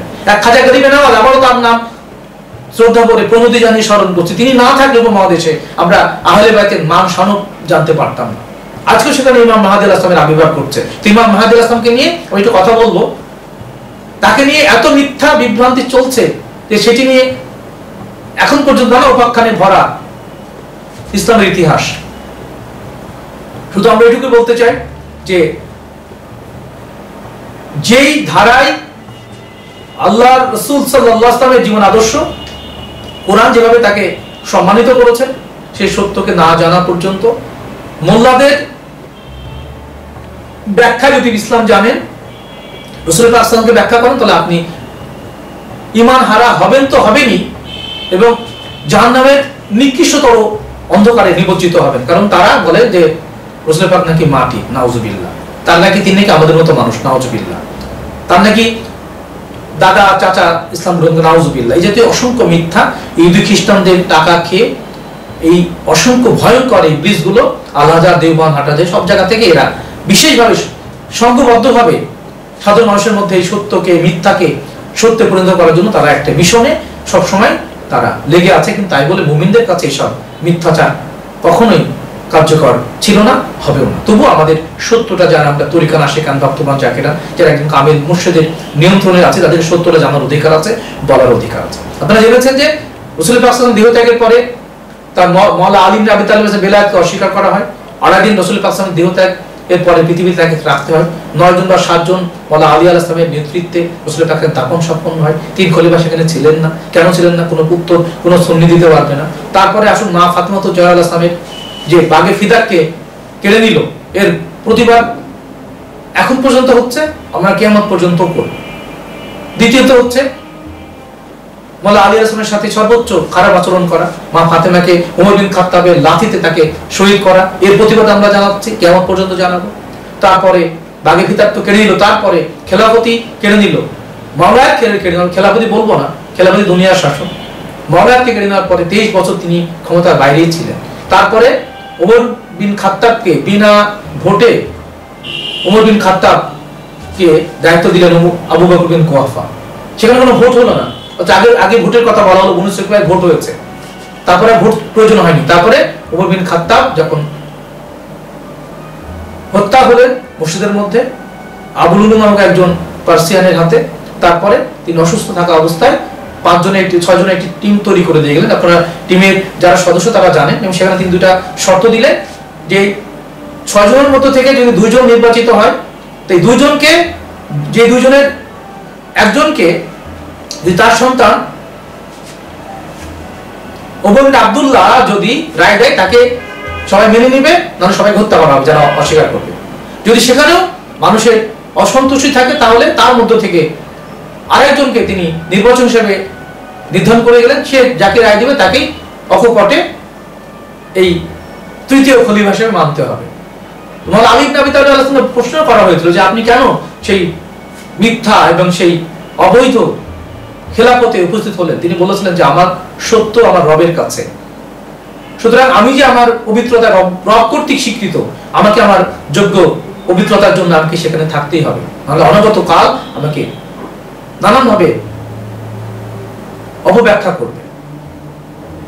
ঠিক যেভাবে মওলা হোসেন আসলামকে 8 সফর মদিনা থেকে কুফার উদ্দেশ্যে রওনা করার সময় সকলে মানা করেছিলেন যে না, এই মুনাফিকের দল আপনাকে হত্যা করবে, আপনি যাবেন না, ইয়াজিদ অভিশপ্ত। তিনি বললেন যে আজকে যদি যারা কুফাবাসী আমাকে 24,000 চিঠি লিখেছে, যদি আমি আল্লাহর দ্বীনের পবিত্র উপস্থাপক হয়ে থাকি, আমার নানা পবিত্র দিনকে যদি আমি ধারণ করি, তাহলে মানুষ আমাকে চাচ্ছে, আমি যদি না যাই তাহলে অনগত সময় আমাকে কাপুরুষ বলবে। তিনি মৃত্যু নিশ্চিত জেনেও কুফায় উপস্থিত হয়েছিলেন, যদিও কুফার মুনাফিকবাসীদের হটকারিতার কারণে তিনি সেখানে সপরিবারে শাহাদত বরণ করেছেন, তাকে পৃথিবীর সবচেয়ে জঘন্যভাবে তার সাথে আচরণ করা হয়েছে। তার পবিত্র সঙ্গী সাথীদের দেহ মোবারকের মস্তকগুলো খণ্ডিত করে তরবারিতে করে সেই কুফা, সিরিয়া, দামেশকে নিয়ে যাওয়া হয়েছে। কিন্তু আজকে মাওলানা হুসেইন আসলাম সারা সৃষ্টিকুলের মধ্যে সর্বোচ্চ হিরো, তিনি সৃষ্টি জগতের লা ইলাহা স্তম্ভ রূপে খাজা গরিবে নওয়াজ মাওলানা শাহ সৈয়দ মাইনুদ্দিন চিশতি আল হাসান আল হোসেন আল ইসলাম ঘোষণা করে গেছেন, সেটি সর্বৈব সত্য। এবং তারই চিরামের দিনে আরবাইনে সারা পৃথিবীর সবচেয়ে বড় মানব সভ্যতার সবচেয়ে বড় মহামানবিক সম্মেলন ঘটছে, প্রতি বছর ঘটছে। সেখানে মানুষ সত্য ন্যায়ের পরম পবিত্র প্রতীক রূপে মাওলানা হোসেন আল ইসলামের দরবারে গিয়ে আসসালাম ইয়া মাওলানা হোসেন আলাইহিস সালাতু ওয়াসসালাম বলে তার প্রতি সাক্ষ্য দিচ্ছেন। সেই পবিত্রতায় মাওলানা আলী আল ইসলাম এই খেলাফতের মধ্যে তাকে যখন রাখা হয়, তার মধ্যে ওসমান বিন আফফান, মাওলানা আলী ইবনে আবি তালিব আলাইহিস সালাম, আব্দুর রহমান ইবনে আউফ, জুবাইর ইবনে আওয়ান, সাদ ইবনে আবি ওয়াক্কাস এবং তালহা ইবনে উবাইদুল্লাহকে এই ছয়জনকে রাখা হয়। এবং তারা একে একে আপনারা জেনেছেন যে সবাই একে অপরের প্রতি একটি করে ভোট দেয় এবং সেই ভোটে সর্বোচ্চভাবে যখন তিনজন তিনটি করে ভোট পেয়ে যান, তারপরে সেখান থেকে এবার আব্দুর রহমান ইবনে আউফ বললেন যে ওমর এবং ওসমান এবং আলী এবং আউফ তিনটে করে ভোট পাওয়ার পরে এবার বললেন যে হয় ওসমান অথবা আলী অথবা আমি, এই তিনজনের মধ্যে একজনকে নির্বাচক হতে হবে, যে নির্বাচক হবে সে নির্বাচন করবে খলিফা। তো এখানে কে কে রাজি আছো? সেখানে ওসমান বিন আফফান তিনি স্বপদে বহাল থাকলেন, এরপরে মাওলানা আলী আলাইহিস সালাম চুপ থাকলেন, দেখি কি হচ্ছে। এই সুযোগে আব্দুর রহমান ইবনে আউফ, যিনি ওসমান বিন আফফানের বোনের স্বামী আর কি, তিনি বললেন ঠিক আছে, আমি তাহলে আমার এই খেলাফতের পদ থেকে আমাকে সরিয়ে নিয়ে আমি নির্বাচক হচ্ছি। এবার তোমরা দুজন আছে, এই দুজনের মধ্যে একজনকে বেছে নিতে হবে। দায়িত্ব পড়লো তার কার উপরে? দায়িত্ব পড়লো সরাসরি আব্দুল্লাহ ইবনে ওমরের পরে, ওমরের ছেলের পরে। এবং সেখানে ওসমানকে যখন বলা হলো সেই হবে, তখন জনসন্তুষ্টির মধ্যে অসন্তুষ্ট দেখা দিল। তখন বললেন যে এবার নির্বাচন করবে আব্দুর রহমান ইবনে আউফ, তিনি যা বলবেন সেটাই। যদি কেউ অস্বীকার করে তার 50 জন তরবারি নিয়ে দাঁড়িয়ে রাখে, তাকে হত্যা করা হবে। এবার আব্দুর রহমান ইবনে আউফ কৌশল চেলে প্রথমে বললেন, আমরা সংক্ষিপ্ত করছি কারণ এটি নিয়ে আমরা বিগত পর্বে কথা বলেছি আপনাদের, আমরা এর একটু ভিতরে যেতে চাই। এবং সেখানে বলা হলো যে প্রশ্নটা করা হলো, প্রথম প্রশ্নটা হলো এরকম ভাবে যে খলিফা যে হবে তাকে আগের দুইজন খলিফার সকল কর্মকাণ্ডকে মেনে নিতে হবে। আব্দুর রহমান ইবনে আউফ তিনি ভালো করে জানতেন যে এই কাজটি মাওলানা আলী ইবনে আবি তালেব গ্রহণ করবেন না। সুতরাং তাদের যে কৌশল, ওসমান বিন আফফানকে খেলাফতির দায়িত্বে বসানো হলো। এই প্রক্রিয়ায় যখন বলা হলো মাওলানা আলী ইবনে আবি তালেবকে বলা হলো যে হে আলী, তুমি কি এটি মানবে যে আগে দুই খলিফার সকল কর্মকাণ্ডকে মেনে নিয়ে তাদের পদাঙ্ক অনুসরণ করতে হবে? তখন মাওলানা আলী আলাইহিস সালাম বললেন যে না, এটি সম্ভবপর নয়, কারণ আমি আল্লাহ এবং রাসূলুল্লাহর পক্ষ থেকে আমি কোরআনকে যতটুকু জানি আমি কোরআনের পদাঙ্ক অনুসরণ করব, এবং যদি কোরআনের বাইরে গিয়ে কোনো পদক্ষেপ গ্রহণ করে থাকে তাহলে আমি সেটাকে বাদ দিয়ে আমি আমার প্রজ্ঞা দিয়ে আমি সত্যকে ধারণ করতে চাই। সুতরাং আমি আগে কারো পাপের ভার বহন করব না এবং তাকে অনুসরণ করব না। এই কথা বলার সাথে সাথে ওসমানের প্রতি সকলের দৃষ্টি চলে গেল। ওসমান বলে হ্যাঁ, আমি আগে দুই খলিফার সকল কর্মকাণ্ডকে সম্মানের সাথে মেনে নিয়ে আমি আমার দায়িত্ব পালন করব। ওসমান বিন আফফান হয়ে গেলেন এই কূটকৌশলের মধ্যে তৃতীয় খলিফা। মাওলানা আলী আসলাম তখন থেকে আগে থেকে যেমন বিতাড়িত ছিলেন, তিনি এক ঘরেই ছিলেন। এই তৃতীয় খলিফার পরবর্তী যে কর্মকাণ্ড এই পর্যন্ত আমরা বিগত দিন আপনাদের জানিয়েছিলাম যে পরবর্তী সময় যে বিশৃঙ্খলা তৈরি হলো, আগে থেকে এরকম একটা ঘটনা ছিল যে গাদির খুমের সেই ঘটনাকে অস্বীকার করার পর থেকে মুমিনগণ একটা ছিলেন, হাতে গোনা 7 থেকে 8 জন, তারা মাওলানা আলী ইবনে আবি তালেবের সাথে এখন পর্যন্ত আছেন। এই ঘটনাকে অস্বীকার করার মধ্য দিয়ে আল্লাহর দ্বীনকে অস্বীকার করার এই পরবর্তী যে সমস্ত কর্মকাণ্ড, এগুলো যদি আপনি বুঝে থাকেন তাহলে আজকের যে প্রেক্ষাপট এবং ধর্মের নামে যে সাধারণ মুসলমানরা জানেই না যে গাদির খুন কি, 8ই জুলাইতে কি হয়েছিল, কি ভাষণ হলো, সেখানে আল্লাহ রাসূল সাল্লাল্লাহু আলাইহি ওয়াসাল্লাম কি বললেন এবং পরে কি কূটকৌশল, এগুলো কেউ মানুষ জানে না, জানতেও চায় না, পড়তেও চায় না। বড় বড় তথাকথিত আরবি পড়ুয়া পণ্ডিতেরা এত মোটা মোটা রেফারেন্স থাকার পরেও তারা গাদিরা খুনকে মানতে চান না। মানলে তো সত্য অন্যরকম হবে। সুতরাং যারা ক্ষমতার লোভে, যারা লোভী, যারা ভোগী, তারা সকল সময় এই সত্যের সাথে আমাদের মহামানবিক জীবন জিজ্ঞাসার সাথে তাদের এই জীবন এবং কর্মের এই পার্থক্যকে তারা এখনো জিয়ে রেখেছেন। এবং সারা পৃথিবী জুড়ে আমরা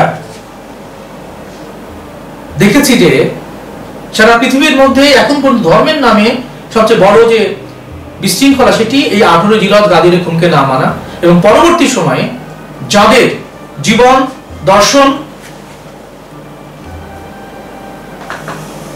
এবং কর্ম আমাদের জীবনের সবচেয়ে গভীরতম সত্যকে ধারণকারী যে পবিত্রতা, সেই পবিত্রতার সাথে আমাদের এই যে মত পার্থক্য, সেই সত্যকে ধারণ না করার কারণে আমরা এখন পর্যন্ত বিভ্রান্ত, এবং বিভ্রান্ত থেকে বিভ্রান্তির মধ্যে আমরা এগিয়ে চলছি। সাধারণ এই খেলাফতের এই বিশৃঙ্খলাকে যদি আমরা একদিকে রাখি, তাহলে আর একদিকে যে মহাজাগতিক জীবন দর্শনের যে মূল ধারা, সেই ধারায় এখন পর্যন্ত তরিকা বা শুদ্ধ জ্ঞানে ধ্যানে যদি আপনি সত্যকে ধারণ করার জন্য মহান রব্বুল আলামিন বা প্রিয় নবী মুহাম্মদ রাসূলুল্লাহ সাল্লাল্লাহু আলাইহি ওয়াসাল্লাম, মাওলানা আলী ইবনে আবি তালিব আলাইহিস সালাম বা মাওলানা হুসাইন আসলামের সঙ্গে যদি যুক্ত হওয়ার শক্তিতে নিজেকে পরিপূর্ণ পরিশুদ্ধ করতে পারেন, তাহলে এই সত্য আপনার কাছে সকল কালের জন্য সাক্ষ্য রূপে আপনার সামনে উপস্থিত থাকবে। আমরা সেই খেলাফতের যে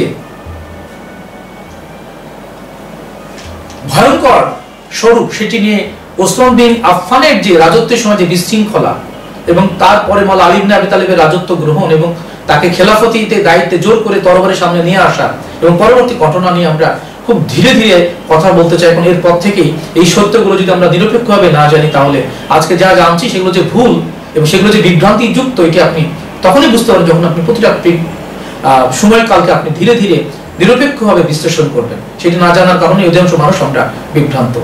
আমরা মাওলানা আলী ইবনে আবি তালিব আলাইহিস সালামের যে জীবন আদর্শ, তিনি কেন আল্লাহ এবং রাসূলুল্লাহর পক্ষ থেকে কোরআনুল কারিমে তার এই আরোপিত দায়িত্বকে তিনি পালন করলেন নীরবতার সাথে, আর যারা তাকে অস্বীকার করে, আল্লাহ রাসূলুল্লাহ কোরআনকে অস্বীকার করে যারা আজকেও এই মিথ্যার মধ্যেই নিজেদেরকে সঠিক সত্য পথে দিশারি ভাবছেন, তাদের সামনে আমরা এই প্রশ্ন রাখতেই চাই যে মৌলিক এই প্রশ্নগুলোর উত্তর যতদিন না আপনি নিজে না খুঁজছেন, না বুঝছেন, ততদিন আপনি বিভ্রান্তির মধ্যেই থাকবেন। সাধুজন, আমরা মাওলানা আলী ইবনে আবি তালিব আলাইহিস সালামের জীবন আদর্শ নিয়ে আমরা তার মাওলায়াতের পবিত্রতাকে আমরা সবসময় সাক্ষ্য দিতে চাই, এবং জগৎবাসীর কাছে এই সত্য না পৌঁছানো পর্যন্ত আল্লাহর দ্বীনের পরিপূর্ণতা পৌঁছালো না বলে আল্লাহ তাআলা যেভাবে প্রিয় নবী মুহাম্মদ রাসূলুল্লাহ সাল্লাল্লাহু আলাইহি ওয়াসাল্লামকে সতর্ক করেছিলেন, সেভাবে আমরাও সতর্ক হতে চাই এবং জগৎবাসীর কাছে এই সত্য পবিত্রতাকে আমরা উপস্থাপন করে যেতে চাই।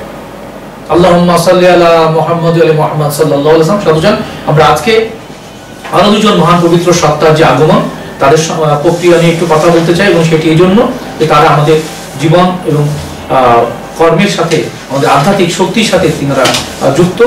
প্রথমত হচ্ছে আজকের দিনে যার আগমন ঘটেছে, তিনি হচ্ছেন মাওলানা হাসান আসকারী আলাইহিস সালাতু ওয়াস সালামের সন্তান মাওলানা ইমাম মাহদী আলাইহিস সালাতু ওয়াস সালাম, এবং তিনি 14তম ইমাম, এবং তার আগমন এবং বলা হচ্ছে যে 669 খ্রিস্টাব্দে তার আগমন, এবং এই আজকে 2025 সালের এই 14 শাবান তার 1156তম আবির্ভাব দিবসে তার যে পবিত্র দায় বোধ এবং তার যে মহান সৃষ্টি রহস্যের মধ্যে তার যে বিশেষ সম্মান আল্লাহ তাআলার পক্ষ থেকে আল্লাহ তাআলা দান করেছেন, সেই সম্মানের সাথে আমরা পৃথিবীতে আগত অনাগত সকল সৃষ্টিগুলোর পক্ষ থেকে মাওলানা ইমাম মাহদী আলাইহিস সালাতু ওয়াস সালামের পবিত্রতার সাথে আমরা যুক্ত হচ্ছি, এবং তার প্রতি আবারও অশেষ দরুদ সালাত স্মরণ সংযোগ সমর্পণ এবং সিজদা জানাচ্ছি।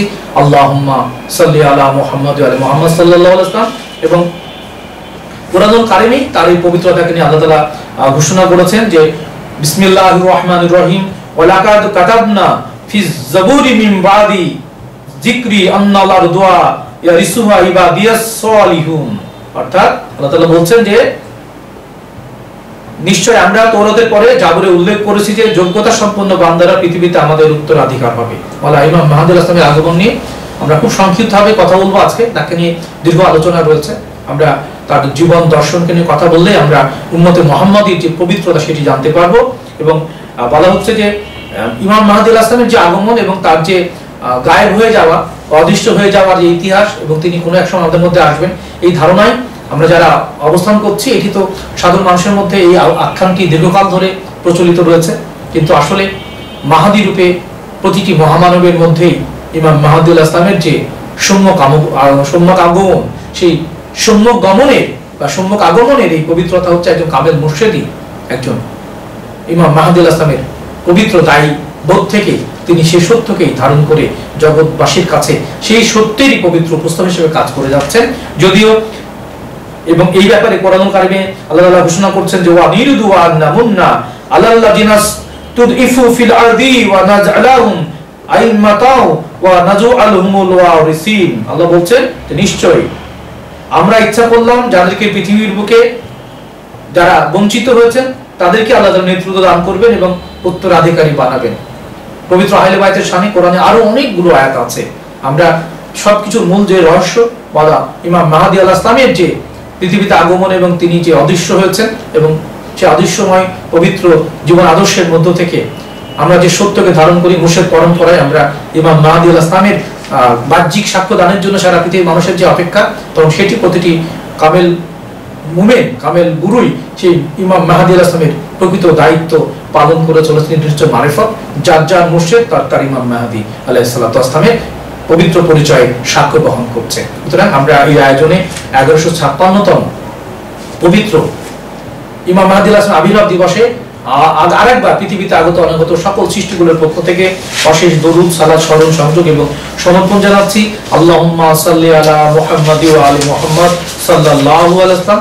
এবং সাধুজন আমরা আরেকটি বিষয় জানাতে চাই, যেটি নিয়ে আমরা কথা বলবো আগামী সপ্তাহে, সেটি হচ্ছে লাইলাতুল বরাত। লাইলাতুল বরাতের যে পবিত্রতা, সেটি নিয়ে সামান্য যে পবিত্রতার সাথে আমাদের মধ্যে এখন পর্যন্ত যে বিভ্রান্তি ছড়ানো তথাকথিত ওয়াহাবি সালাফিরা যে ফতোয়া দিয়ে যাচ্ছে, এগুলো যে কোরআনুল কারিমের সঙ্গে সাংঘর্ষিক, এগুলো নিয়ে আমরা বিস্তারিত আলোচনা করব আমরা আগামী পর্বে। তবে আজকে আমরা আরেকজন মহামানবকে একটু স্মরণ করতে চাই, সাক্ষ্য দিতে চাই, কারণ তিনি যদি রাজশাহী শহরে না আসতেন আমরা আজকে সত্য নিয়ে কথা বলার কোন যোগ্যতা রাখতাম না। তিনি হচ্ছেন মওলা শহীদ সৈয়দ শাহ আব্দুল কাদের রহমতুল্লাহ, যিনি মওলা আলী ইবনে আবি তালিব আলাইহিস সালামের বংশধর। ইরাকে জন্ম লাভ করার পরে তিনি 1278 সালে তিনি এই বাংলাদেশে প্রবেশ করেন এবং এই তার আগমন এবং এই মহাকাল গড়ে মওলা শাহ মুহিউদ্দিন রূপসী রহমতুল্লাহর নির্দেশে তিনি ইসলাম প্রচারে আসেন। এবং এখানে এসে তিনি তৎকালীন যে দেও রাজা, যে তখন এই বরেন্দ্র অঞ্চলের নাম ছিল মহাকালগড়, সেখানে দুই রাজা যারা কাপালিক তন্ত্রে দীক্ষিত ছিল এবং তারা নরবলি দিত, মানুষ হত্যা করত। তাদের একজনের নাম হচ্ছে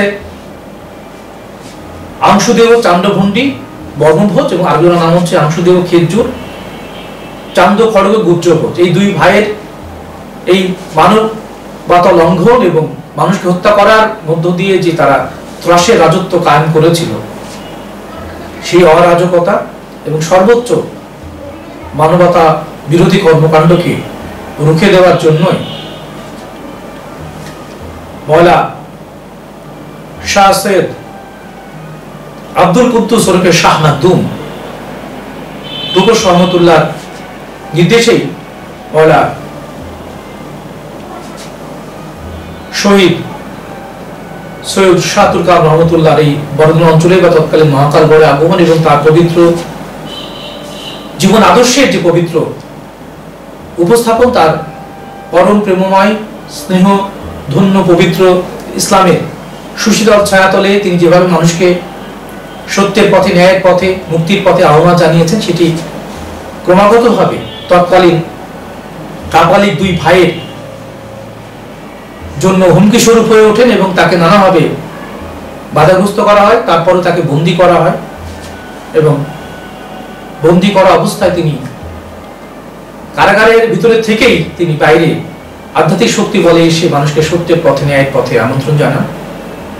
এটি জানাজানি হওয়ার পরে তাকে নানাভাবে ঘিরে ফেলা হয় এবং তাকে ঘুমন্ত অবস্থায় হত্যা করা হয়। আজ 14 শাবান তার সেই পবিত্র সত্তা সৈয়দ শাতুরকান রহমতুল্লাহ 737তম পবিত্র উরস মোবারক এই লাইলাতুল বরাতের দিনে আমরা সৃষ্টিকুলের মধ্যে আগত অনাগত সকল সৃষ্টিকুলের পক্ষ থেকে তার প্রতি অশেষ দরুদ সালাত স্মরণ সংযোগ সম্পূর্ণ সিজদা জানাচ্ছি। আল্লাহুম্মা সাল্লি আলা মুহাম্মাদি ওয়া আলি মুহাম্মাদ সাল্লাল্লাহু আলাইহি ওয়াসাল্লাম। এবং তিনি শাহাদত বরণ করার পরেই তার কথা শুনেই ওয়ালা শাহ সৈয়দ আব্দুল কুদ্দুস ওরফে শাহ মুজিবুর রহমতুল্লাহ তিনি প্রথমে নদী পথে যে তিনি নোয়াখালীর সোনাইমুড়ি রেল স্টেশন থেকে অদূরবর্তী এলাকায় কাঞ্চনপুরে সেখানে সম্পূর্ণ একটি জায়গায় প্রথম খানকে স্থাপন করেন এবং সেখান থেকে ওয়ালা শহীদ সৈয়দ শাতুরকান রহমতুল্লাহ শাহাদতের কথা শুনে তিনি পরবর্তী সময়ে বাঘায় আসেন। বাঘা থেকে তিনি তার শিষ্যদেরকে পদাতিক বাহিনী, অশ্বারোহী বাহিনী এবং নৌবাহিনী তিনটিতেই পারদর্শী করে তুলে তিনি পরপর দীর্ঘ সময় ধরে সেই দেউ রাজাদের সাথে যুদ্ধে অবতীর্ণ হন এবং তিনি মহান রব্বুল আলামিনের বিশেষ পবিত্র শক্তি বলে তিনি সেখানে ইসলামের বিজয় পতাকাকে সমুজ্জ্বল করেন, ওড়াতে সক্ষম হন এবং তিনি বিজয় অর্জন করেন। তারপর থেকেই এই বরদুল অঞ্চলে আল্লাহ দিনের যে পবিত্র প্রচার প্রসার সেটি বাড়তে থাকে এবং পরবর্তী সময়ে অসংখ্য ওলিয়া উলিয়া সারা বাংলাদেশের মধ্যেই প্রবেশ করেন। সিলেটে আমরা গিয়েছি, সেখানে ওয়ালা শাহজালাল ইয়েমেনি রহমতুল্লাহ এসছেন, চট্টগ্রামে মৌলা বাহিদ বোস্তমি রহমতুল্লাহ রয়েছেন, ঢাকায় শাহাদুল্লাহ শাহির আলী রহমতুল্লাহ রয়েছেন, নবাবগঞ্জে মৌলা শাহ নিয়ামতুল্লাহ রহমতুল্লাহ রয়েছেন। সকল সারা দেশটার মধ্যে অসংখ্য ওলিয়া উলিয়ার আগমনের মধ্য দিয়ে আমাদের এই পবিত্র ওলিয়া উলিয়া পদধূলিতে পবিত্র এই বাংলাদেশের বর্তমান সময় যে তথাকথিত তৌহিদি জনতার নামে যে ইয়াজিদ ইবলিসের যে অনুসারীরা বিশৃঙ্খলা সৃষ্টি করে ওলিদের এই পবিত্র স্মারক দরজাগুলোকে ভেঙে ফেলছে, আমরা এই সকল অভিশপ্তদের উপরে আল্লাহ লানত বর্ষণ হোক সেই প্রার্থনা রাখতে চাই। আমরা সরাসরি মহান রব্বুল আলামিনের এবং তার প্রিয় হাবিব হযরত মুহাম্মদ রাসূলুল্লাহ সাল্লাল্লাহু আলাইহি ওয়াসাল্লাম শেরে খোদা মওলা আলী ইবনে আবি তালিব আলাইহিস সালাম এবং ইমামুজ্জামান মওলা হুসাইন আল ইসলামের এবং খাজা গরিবে নওয়াজ মওলা শাহ সৈয়দ মাইনুদ্দিন চিশতি আল হাসান আল হুসাইন আল সানজারি আলাইহিস সালাতু ওয়াসসালাম এবং মওলা শাহ সৈয়দ আব্দুল কুদ্দুস শাহ মুজিবুর রহমতুল্লাহ পবিত্র সাহায্য প্রার্থনা করে আমরা প্রার্থনা রাখতে চাই যে সারা বাংলাদেশে যারা ওলিয়া উলিয়ার প্রতি যে অসম্মান, যে লুটোত্রাস, যে ধ্বংস যোগ্য যারা চালিয়ে সেই সকল অভিশপ্ত ইয়াজিদের উপরে আল্লাহদের লানত বর্ষিত।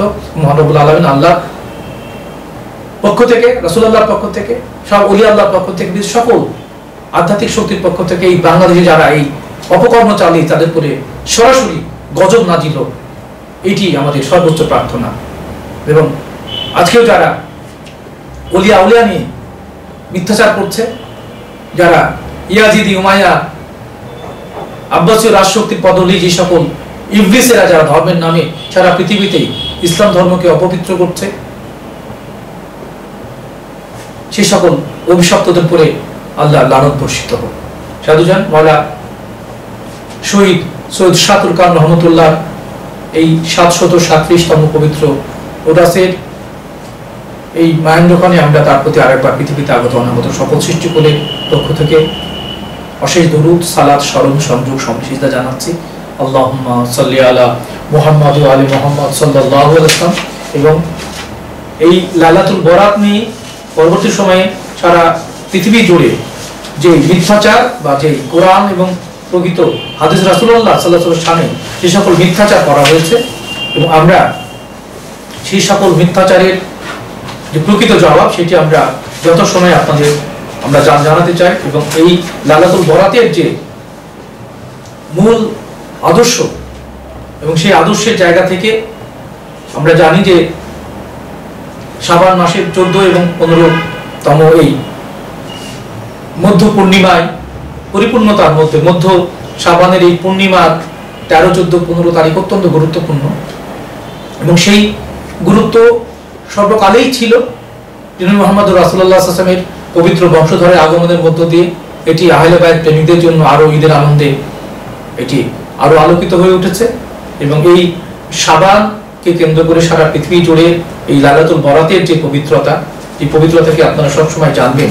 এই পবিত্রতার সাথে মহান রব্বুল আলামিনের সরাসরি যে মানুষকে ক্ষমা করার যে বিশেষ একটি সুযোগ সৃষ্টি করে দেন প্রিয় নবী মুহাম্মদ রাসূলুল্লাহর উম্মত হিসেবে আমরা যারা সেই সত্যের সঙ্গে যুক্ত হই, তবে সারা পৃথিবী জুড়ে এই লাইলাতুল বরাত হচ্ছে বিশেষভাবে উম্মতে মুহাম্মাদীর জন্য অত্যন্ত গুরুত্বপূর্ণ একটি ক্ষণ।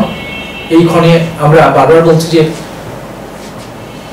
পবিত্র আহলে বাইত আলাইহিসসালাতু ওয়াসসালামের পবিত্র স্মারক 14 ইমামের অন্যতম শেষ ইমাম মওলা ইমাম মাহদী আলাইহিসসালাতু ওয়াসসালামের পরিপূর্ণভাবে তার আবির্ভাবের এই ক্ষণকে আমরা সাক্ষ্য দান করছি। সেই সাথে সাধারণভাবে এই দিনটিকে শাবান বলা হয়, শাবান, তবে ইরান এবং আফগানিস্তানে এটিকে নাম হচ্ছে নিম শাবান। আরবি ভাষাভাষীগণ বলেন নিসফ শাবান, মালয় ভাষাভাষীগণ বলেন নিসফুস শাবান, কেউ বলেন বরাতের রাত, ফার্সিতে বলা হয় শবে বরাত বা বরাতের রাত্রি বা ভাগ্য বন্টন করা বা নির্ধারণ করার একটি বিশেষ সময়, কেউ বলেন লাইলাতুল দোয়া, এবং তুর্কি ভাষায় বলা হয় কান্দিলি, ভারতীয় উপমহাদেশে এই নাম হচ্ছে শবে বরাত। সুতরাং এটিকে ফার্সি শব্দ, এর বিশেষ গুরুত্ব রয়েছে ফার্সি শব্দের, এবং এই ফার্সি শব্দই আমাদের কোরআনের অনেক শব্দের যে প্রচলিত যে পার্সিয়ান যে ভাবধারা সেটিকে নানানভাবে এই আরবিকে ফার্সিতে রূপান্তর করেই মূল আরবির দর্শন অনেক ক্ষেত্রে বিলুপ্ত হয়ে গিয়েছে, যার দরুন সালাতের যে পবিত্রতা সেটি নামাজের মধ্যে এসে সীমাবদ্ধ হয়ে যায়, যার দরুন সালাতের মূল হাকিকাত আমরা অনেকেই অস্বীকার করি। তো যাই হোক, এই লাইলাতুল বরাতের মূল যে কথা ঘটনাটি সেটি হচ্ছে এই রাত, একটি বিশেষ বরকতময় রাত। কোরআনে এই রাতের বিশেষ মর্যাদায় এই রাতের পবিত্রতাকে ঘোষণা করা হয়েছে। এই বরকতময় রাতে আল্লাহ বলছেন উহা নাজিল করেছেন, এবং এই উহা নাজিলের বিষয়টি নিয়ে আমরা আগামী পর্বে একটু কথা বলতে চাই। লাইলাতুল কদর এবং লাইলাতুল বরাতের যে পবিত্রতা সেটি না জানার কারণে আসলে এটি আমাদের ক্ষেত্রে ঘটে যাচ্ছে। হাদিসের মধ্যে এই দিনের রাতের নানান ধরনের ইবাদতের প্রেক্ষাপট পরবর্তী সময়ে মানুষ এসেছে, মানুষ সারা রাত ধরে ইবাদত করছে, কিন্তু আধ্যাত্মিকভাবে এই লাইলাতুল বরাতের মূল লক্ষ্য হচ্ছে যে ক্ষমা প্রার্থনা করা। এবং এই দিন, এই রাত্রি একটি স্মারক রাত্রি। এই রাত্রে আসলে প্রতিটা রাত মাওলা আলী ইবনে আবি তালেব আলাইহিস সালাতু ওয়াস সালামের যে মহান প্রজ্ঞাময় যে বাণী, যে মুমিনদের জন্য প্রতিটা দিন শুক্রবার, প্রতিটা রাত লাইলাতুল কদর, প্রতিটা মাস রমজান মাস, আমরা বলি প্রতিটা নিঃশ্বাস শেষ নিঃশ্বাস। তো সাধারণ মানুষের মধ্যে মহান রবের নৈকট্য লাভের জন্য নানা উসিলার অবতারণা রয়েছে। আমরা লাইলাতুল বরাত, শবে মেরাজ, লাইলাতুল কদর, এরকম অসংখ্য রাত্রির তালাশ করি। আমরা হাকিকতটুকু বলতে চাই। এবং শবে বরাতের যে লাইলাতুল বরাতের যে কাহিনী বা ভারত পাকিস্তান শ্রীলঙ্কা, অথবা দেখা যায় যে লেবানন, ইরান, আজারবাইজান, তুরস্ক, Afghanistan, Uzbekistan, Tajikistan, Kazakhstan, Turkmenistan, Kyrgyzstan, এর মধ্যে এই লাইলাতুল বরাতের এই দিনটিকে খুব আগ্রহের সাথে, জৌলুসের সাথে পালন করা হয়। এবং রাতব্যাপী আমাদের সমাজে আমরা যেটি বলতে চাই যে দুদিন আগে থেকেই আমাদের মায়েরা নানান ধরনের মিষ্টান্ন তৈরি করা, এবং বিভিন্ন ধরনের হালুয়া তৈরি করা, জর্দা পোলাও তৈরি করা, বিভিন্ন ধরনের রুটি তৈরি করা, এবং আশেপাশের সকল মানুষের মধ্যে বিতরণ করা একটি উৎসবে আমরা আমাদের ছোটবেলাকে দেখেছি। এই শবে বরাত যেন একটি উৎসবমুখর পরিবেশে আমাদের সকল মানুষের মধ্যে একটি হৃদ্যতা তৈরি করা, সাম্য, সম্প্রীতি, ভালোবাসার বন্ধনে আমাদেরকে আরো বেশি করে ঘনিষ্ঠ করে তোলে। আমাদের আশেপাশে হিন্দু, বৌদ্ধ চাই থাকবো, আমরা সকলের মধ্যেই নানান ধরনের হালুয়ার আদান প্রদান করা, নানা ধরনের মিষ্টান্ন, রুটি, খিচুড়ি, জর্দা পোলাও তৈরি করে আমরা একে অপরের কাছে তার সাথে পৌঁছে দিই। এতে করে আমাদের আত্মিক বন্ধনটা বৃদ্ধি পায়। এই পবিত্র একটি কর্মকাণ্ড আমাদের ইবাদতের একটি অংশ বটে, কারণ মানুষকে, ক্ষুধার্ত মানুষকে খাওয়ানোর চেয়ে বড় কোনো ইবাদত হয় না। সেক্ষেত্রে এটি বারবার বিভিন্ন উৎসবের মধ্য দিয়ে মানুষকে দান করা যে উৎসাহ কোরআনুল কারিমে বা ইসলামের জীবন দর্শনে যেভাবে আমাদেরকে আলোকিত করে, সেটি আমাদের জন্য অত্যন্ত আনন্দের বটে। কিন্তু এদিকে নানানভাবে ফতোয়া দিয়ে তথাকথিত ইয়াজিদপন্থী ওহাবি ঘোমটাধারী তথাকথিত ইয়াজিদের অনুসারীরা নানানভাবে ফতোয়া দিয়ে মিলাদ কিয়াম করা যাবে না, হালুয়া রুটি করা যাবে না, মানুষকে দান করা যাবে না, খাওয়ানো যাবে না, আর সবচেয়ে বড় বেদাত হচ্ছে মসজিদ মাদ্রাসা দান করা, ওদেরকে দান করতে হবে। তো ওরা এত ব্যাপক বিস্তৃতভাবে এত বেশি পরিমাণে এই মিথ্যাকে প্রচার করে চলেছে সমস্ত মিডিয়াগুলোতে, সকল জায়গায় সকল মোল্লাদের একই সুরে কথা বলা, একই ধরনের বিষয় নিয়ে কথা বলার কারণে সাধারণ মানুষ সেই মিথ্যাকেই সত্য হিসাবে মেনে নিয়ে আজকে ইসলামের যে পারস্পরিক ভ্রাতৃত্ব, মৈত্রী, পারস্পরিক সৌহার্দ্য, সম্প্রীতি, সেটিকে আমরা ভুলতে বসেছি। এবং ওহাবিদের এই শয়তানি চিন্তা ভাবনায় আজকে নানানভাবে মুহাম্মদ ইসলামের জন্য হুমকি স্বরূপ। সুতরাং এই সকল অনাচার, অপব্যাখ্যা, বিভ্রান্তি, ফিতনা, ফতোয়ার কাছ থেকে মুক্তি পেতে চাইলে আপনাকে পবিত্র কোরআনুল কারীমের কাছে ফিরতে হবে। এবং কোরআনুল কারীম আমাদের সকল সৃষ্টিকুলের জন্য যে মুক্তির পয়গাম নিয়ে এসেছে, এবং সেই কোরআনুল কারীমকে সর্বজনীনভাবে জেনে উপলব্ধি করে আমল করার মধ্য দিয়ে আমরা বিশ্ববাসীর কাছে মুহাম্মদ ইসলামের পরিপূর্ণতাকে আমরা উপস্থাপন করতে চাই। এবং এটি সকল আউলিয়া উলিয়া, গাউস, কুতুব, তরিকা, নাশিকান, ভক্তপ্রাণ, জাকিরান, ধর্মপ্রাণ মুমিন মুসলমানের জন্য এটি সর্বোত্তম সাধনার একটি অংশ। সাধুজন, আমরা আজকের এই লাইলাতুল বরাতের রাতে যারা অধিক পরিমাণে দরুদ পাঠ করবেন, জিকির করবেন, যারা মিষ্টান্ন তৈরি করেছেন, যারা পাড়া প্রতিবেশীর মধ্যে, গরিব দুঃখীদের মধ্যে বিতরণ করবেন, এইটি কখনোই বন্ধ করবেন না। যে সকল ঘোমটা পাড়া ইয়াজিদি, অভিশপ্ত, মিথ্যাবাদী, অপব্যাখ্যায় পর্যবসিত যে সকল ইহুদি খ্রিস্টানদের দালালি করে যারা ধর্মকে নানানভাবে বিভ্রান্ত করছে, অপব্যাখ্যায় ভরে দিচ্ছে, সে সকল অভিশপ্তদের হাত থেকে আমরা মহান রব্বুল আলামিনের দরবারে পানাহ চাই। এবং সেই সাথে আমাদের যে রিচুয়াল, আমাদের যে ওলিয়া উলিয়া, গাউস, কুতুবের জীবন আদর্শকে সামনে রেখে আমাদের এই দিনগুলোকে যেন আমরা সকলেই সুন্দরভাবে, পবিত্রভাবে লালন করতে পারি, ধারণ করতে পারি, এটি আমাদের প্রার্থনাও বটে। এবং সেই সাথে আজকের এই দিনের যে পবিত্রতা, রাতব্যাপী মানুষের যে মহান রব্বুল আলামিনের দরবারে যে ক্ষমা প্রার্থনা, নানা উসিলা, এটি একটি উসিলা। সৃষ্টির আগে আমাদের তকদির তৈরি করে দেওয়া হয়েছে, তারপরেও আমরা বিগত জীবন, বিগত দিনের এবং আজকেরও সমস্ত অতীতের কর্মকাণ্ডের কর্মফল নিয়ে আমরা প্রতিটা মুহূর্তকে একই সাথে আমরা কর্মফল ভোগ করছি এবং পরবর্তী কর্মফল তৈরি করছি। সুতরাং প্রতি মুহূর্তে দরুদ এবং জিকিরের মধ্যে থেকে একজন সুফি, একজন সাধক নিরীহ মুর্শিদের নেতৃত্বে আত্মশুদ্ধির সাধনায় আত্মনিমগ্ন না হওয়া পর্যন্ত, রাত্রি জাগরণ না করা পর্যন্ত আসলে আমাদের প্রকৃত তকদির আমরা নির্বাচন করতে পারি না। তবে মাওলানা জালালউদ্দিন রুমি রহমতুল্লাহ বলছেন যে তকদির যেভাবেই লিখিত থাকুক, একটি জায়গায় গেলে আল্লাহ তাআলা আমাদের তকদিরকে পরিবর্তন করে দেন। সেটি হচ্ছে যে ওলির দরবারে যাও, তকদিরের পরিবর্তন সেখানেই ঘটে। ওলিদের পবিত্র সংস্পর্শে গেলেই মানব জীবনের প্রকৃত সত্যের দ্বার উন্মোচিত হয়, উদ্ঘাটিত হয়। সুতরাং মাওলানা জালালউদ্দিন রুমি রহমতুল্লাহ সেই বাণী আমরা সবসময় শিরোধার্য করে রাখি যে এক জামানা সাহবতে বা আউলিয়া বেহতারাত সালাতাত বিরিয়া, অর্থাৎ একটি ওলির দরবারে সামান্য ক্ষণ অবস্থান করা হাজার বছর, হাজার রাত্রি ইবাদত অপেক্ষা উত্তম। সুতরাং আল্লাহর সান্নিধ্য পেতে চাইলে আমাদের ওলিদের কাছেই যেতে হবে। এবং পৃথিবীতে সবচেয়ে বড় কাজ হচ্ছে যে যখন কোনো নবী বা রাসূল সাল্লাল্লাহু আলাইহি ওয়াসাল্লামের উপস্থিতি থাকে তখন তার সান্নিধ্যে অবস্থান করা। যদি নবী রাসূল সাল্লাল্লাহু আলাইহি ওয়াসাল্লামের মনোদয়িক অবস্থানটি না থাকে তাহলে নিজ নিজ মুর্শিদের কাছে সবচেয়ে বেশিক্ষণ অবস্থান করা। সর্বোচ্চ একজন ওলির দরবারে পৌঁছাতে পারলেই আমাদের মানব জীবনের সমস্ত অপকর্ম থেকে আমরা আল্লাহর আশ্রয় প্রার্থনা করি।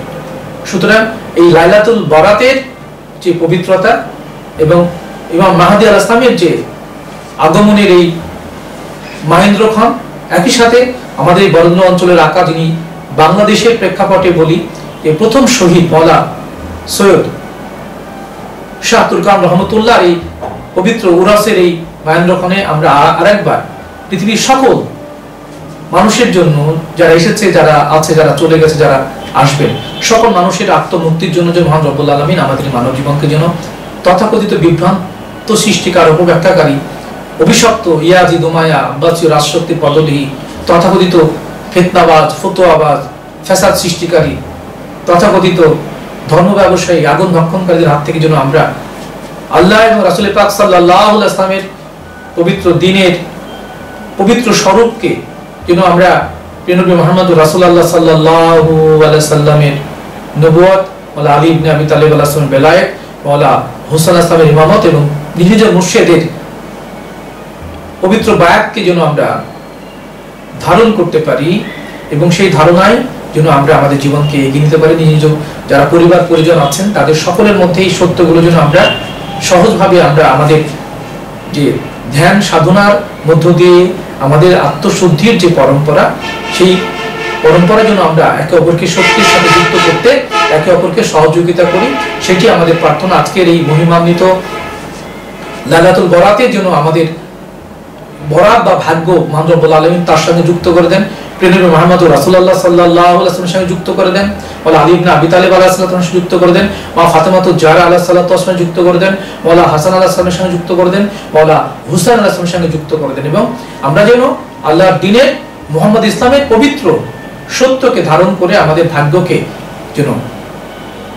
মহান রব্বুল আলামিনের জন্যই আমরা যেন আমাদের আগামী জীবনের যে সময়টুকু আল্লাহ তাআলা আমাদের দেহের মধ্যে রেখেছেন যেন আমাদের প্রতিটি শ্বাস প্রশ্বাসে, চলায় বলায়, প্রতিটি দেখার শোনায়, প্রতিটি মুহূর্তে ক্ষণে যেন আমরা তার নামের পবিত্র জিকির এবং প্রিয় নবী মুহাম্মদ রাসূলুল্লাহ সাল্লাল্লাহু আলাইহি ওয়াসাল্লামের দুরূদের সাথে ইয়া রহমান ইয়া রহিম আল্লাহুম্মা সাল্লি আলা মুহাম্মাদি ওয়া আলি মুহাম্মাদ সাল্লাল্লাহু আলাইহি ওয়াসাল্লামের পবিত্র দুরূদের মধ্য দিয়ে যেন আমরা আমাদের প্রতিটা দিন প্রতিটা ক্ষণকে আমরা অধিক মাত্রায় আলোকিত করার চেষ্টা করি এবং সবসময় আমরা আমাদের এই মানব জীবনকে সত্যমণ্ডিত করার জন্য, আলোকিত করার জন্য যেন নিজ নিজ মুর্শিদের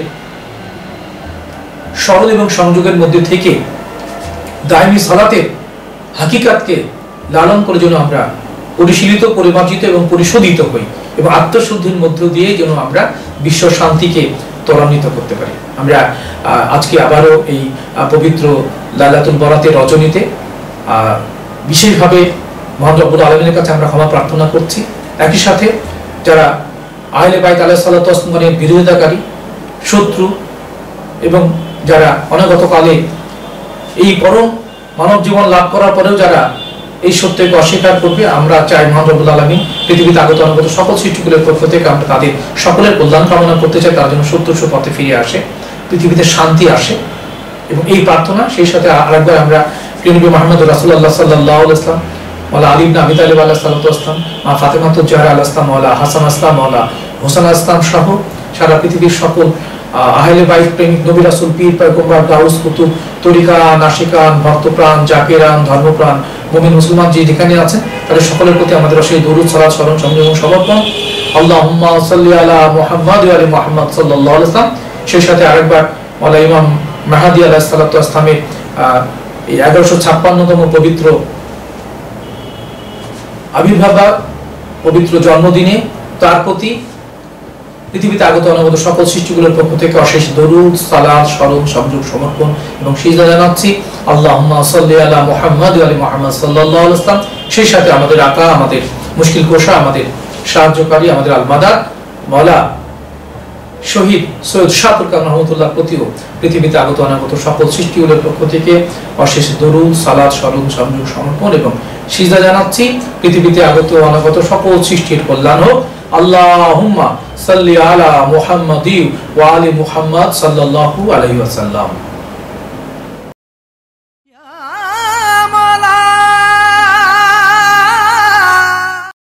আপনারা দেখছেন বিশ্ব মানবাত্মার মুক্তির সর্বকালীন নিবেদন চ্যানেল আত্মদর্শন, মুক্তির কথা বলে।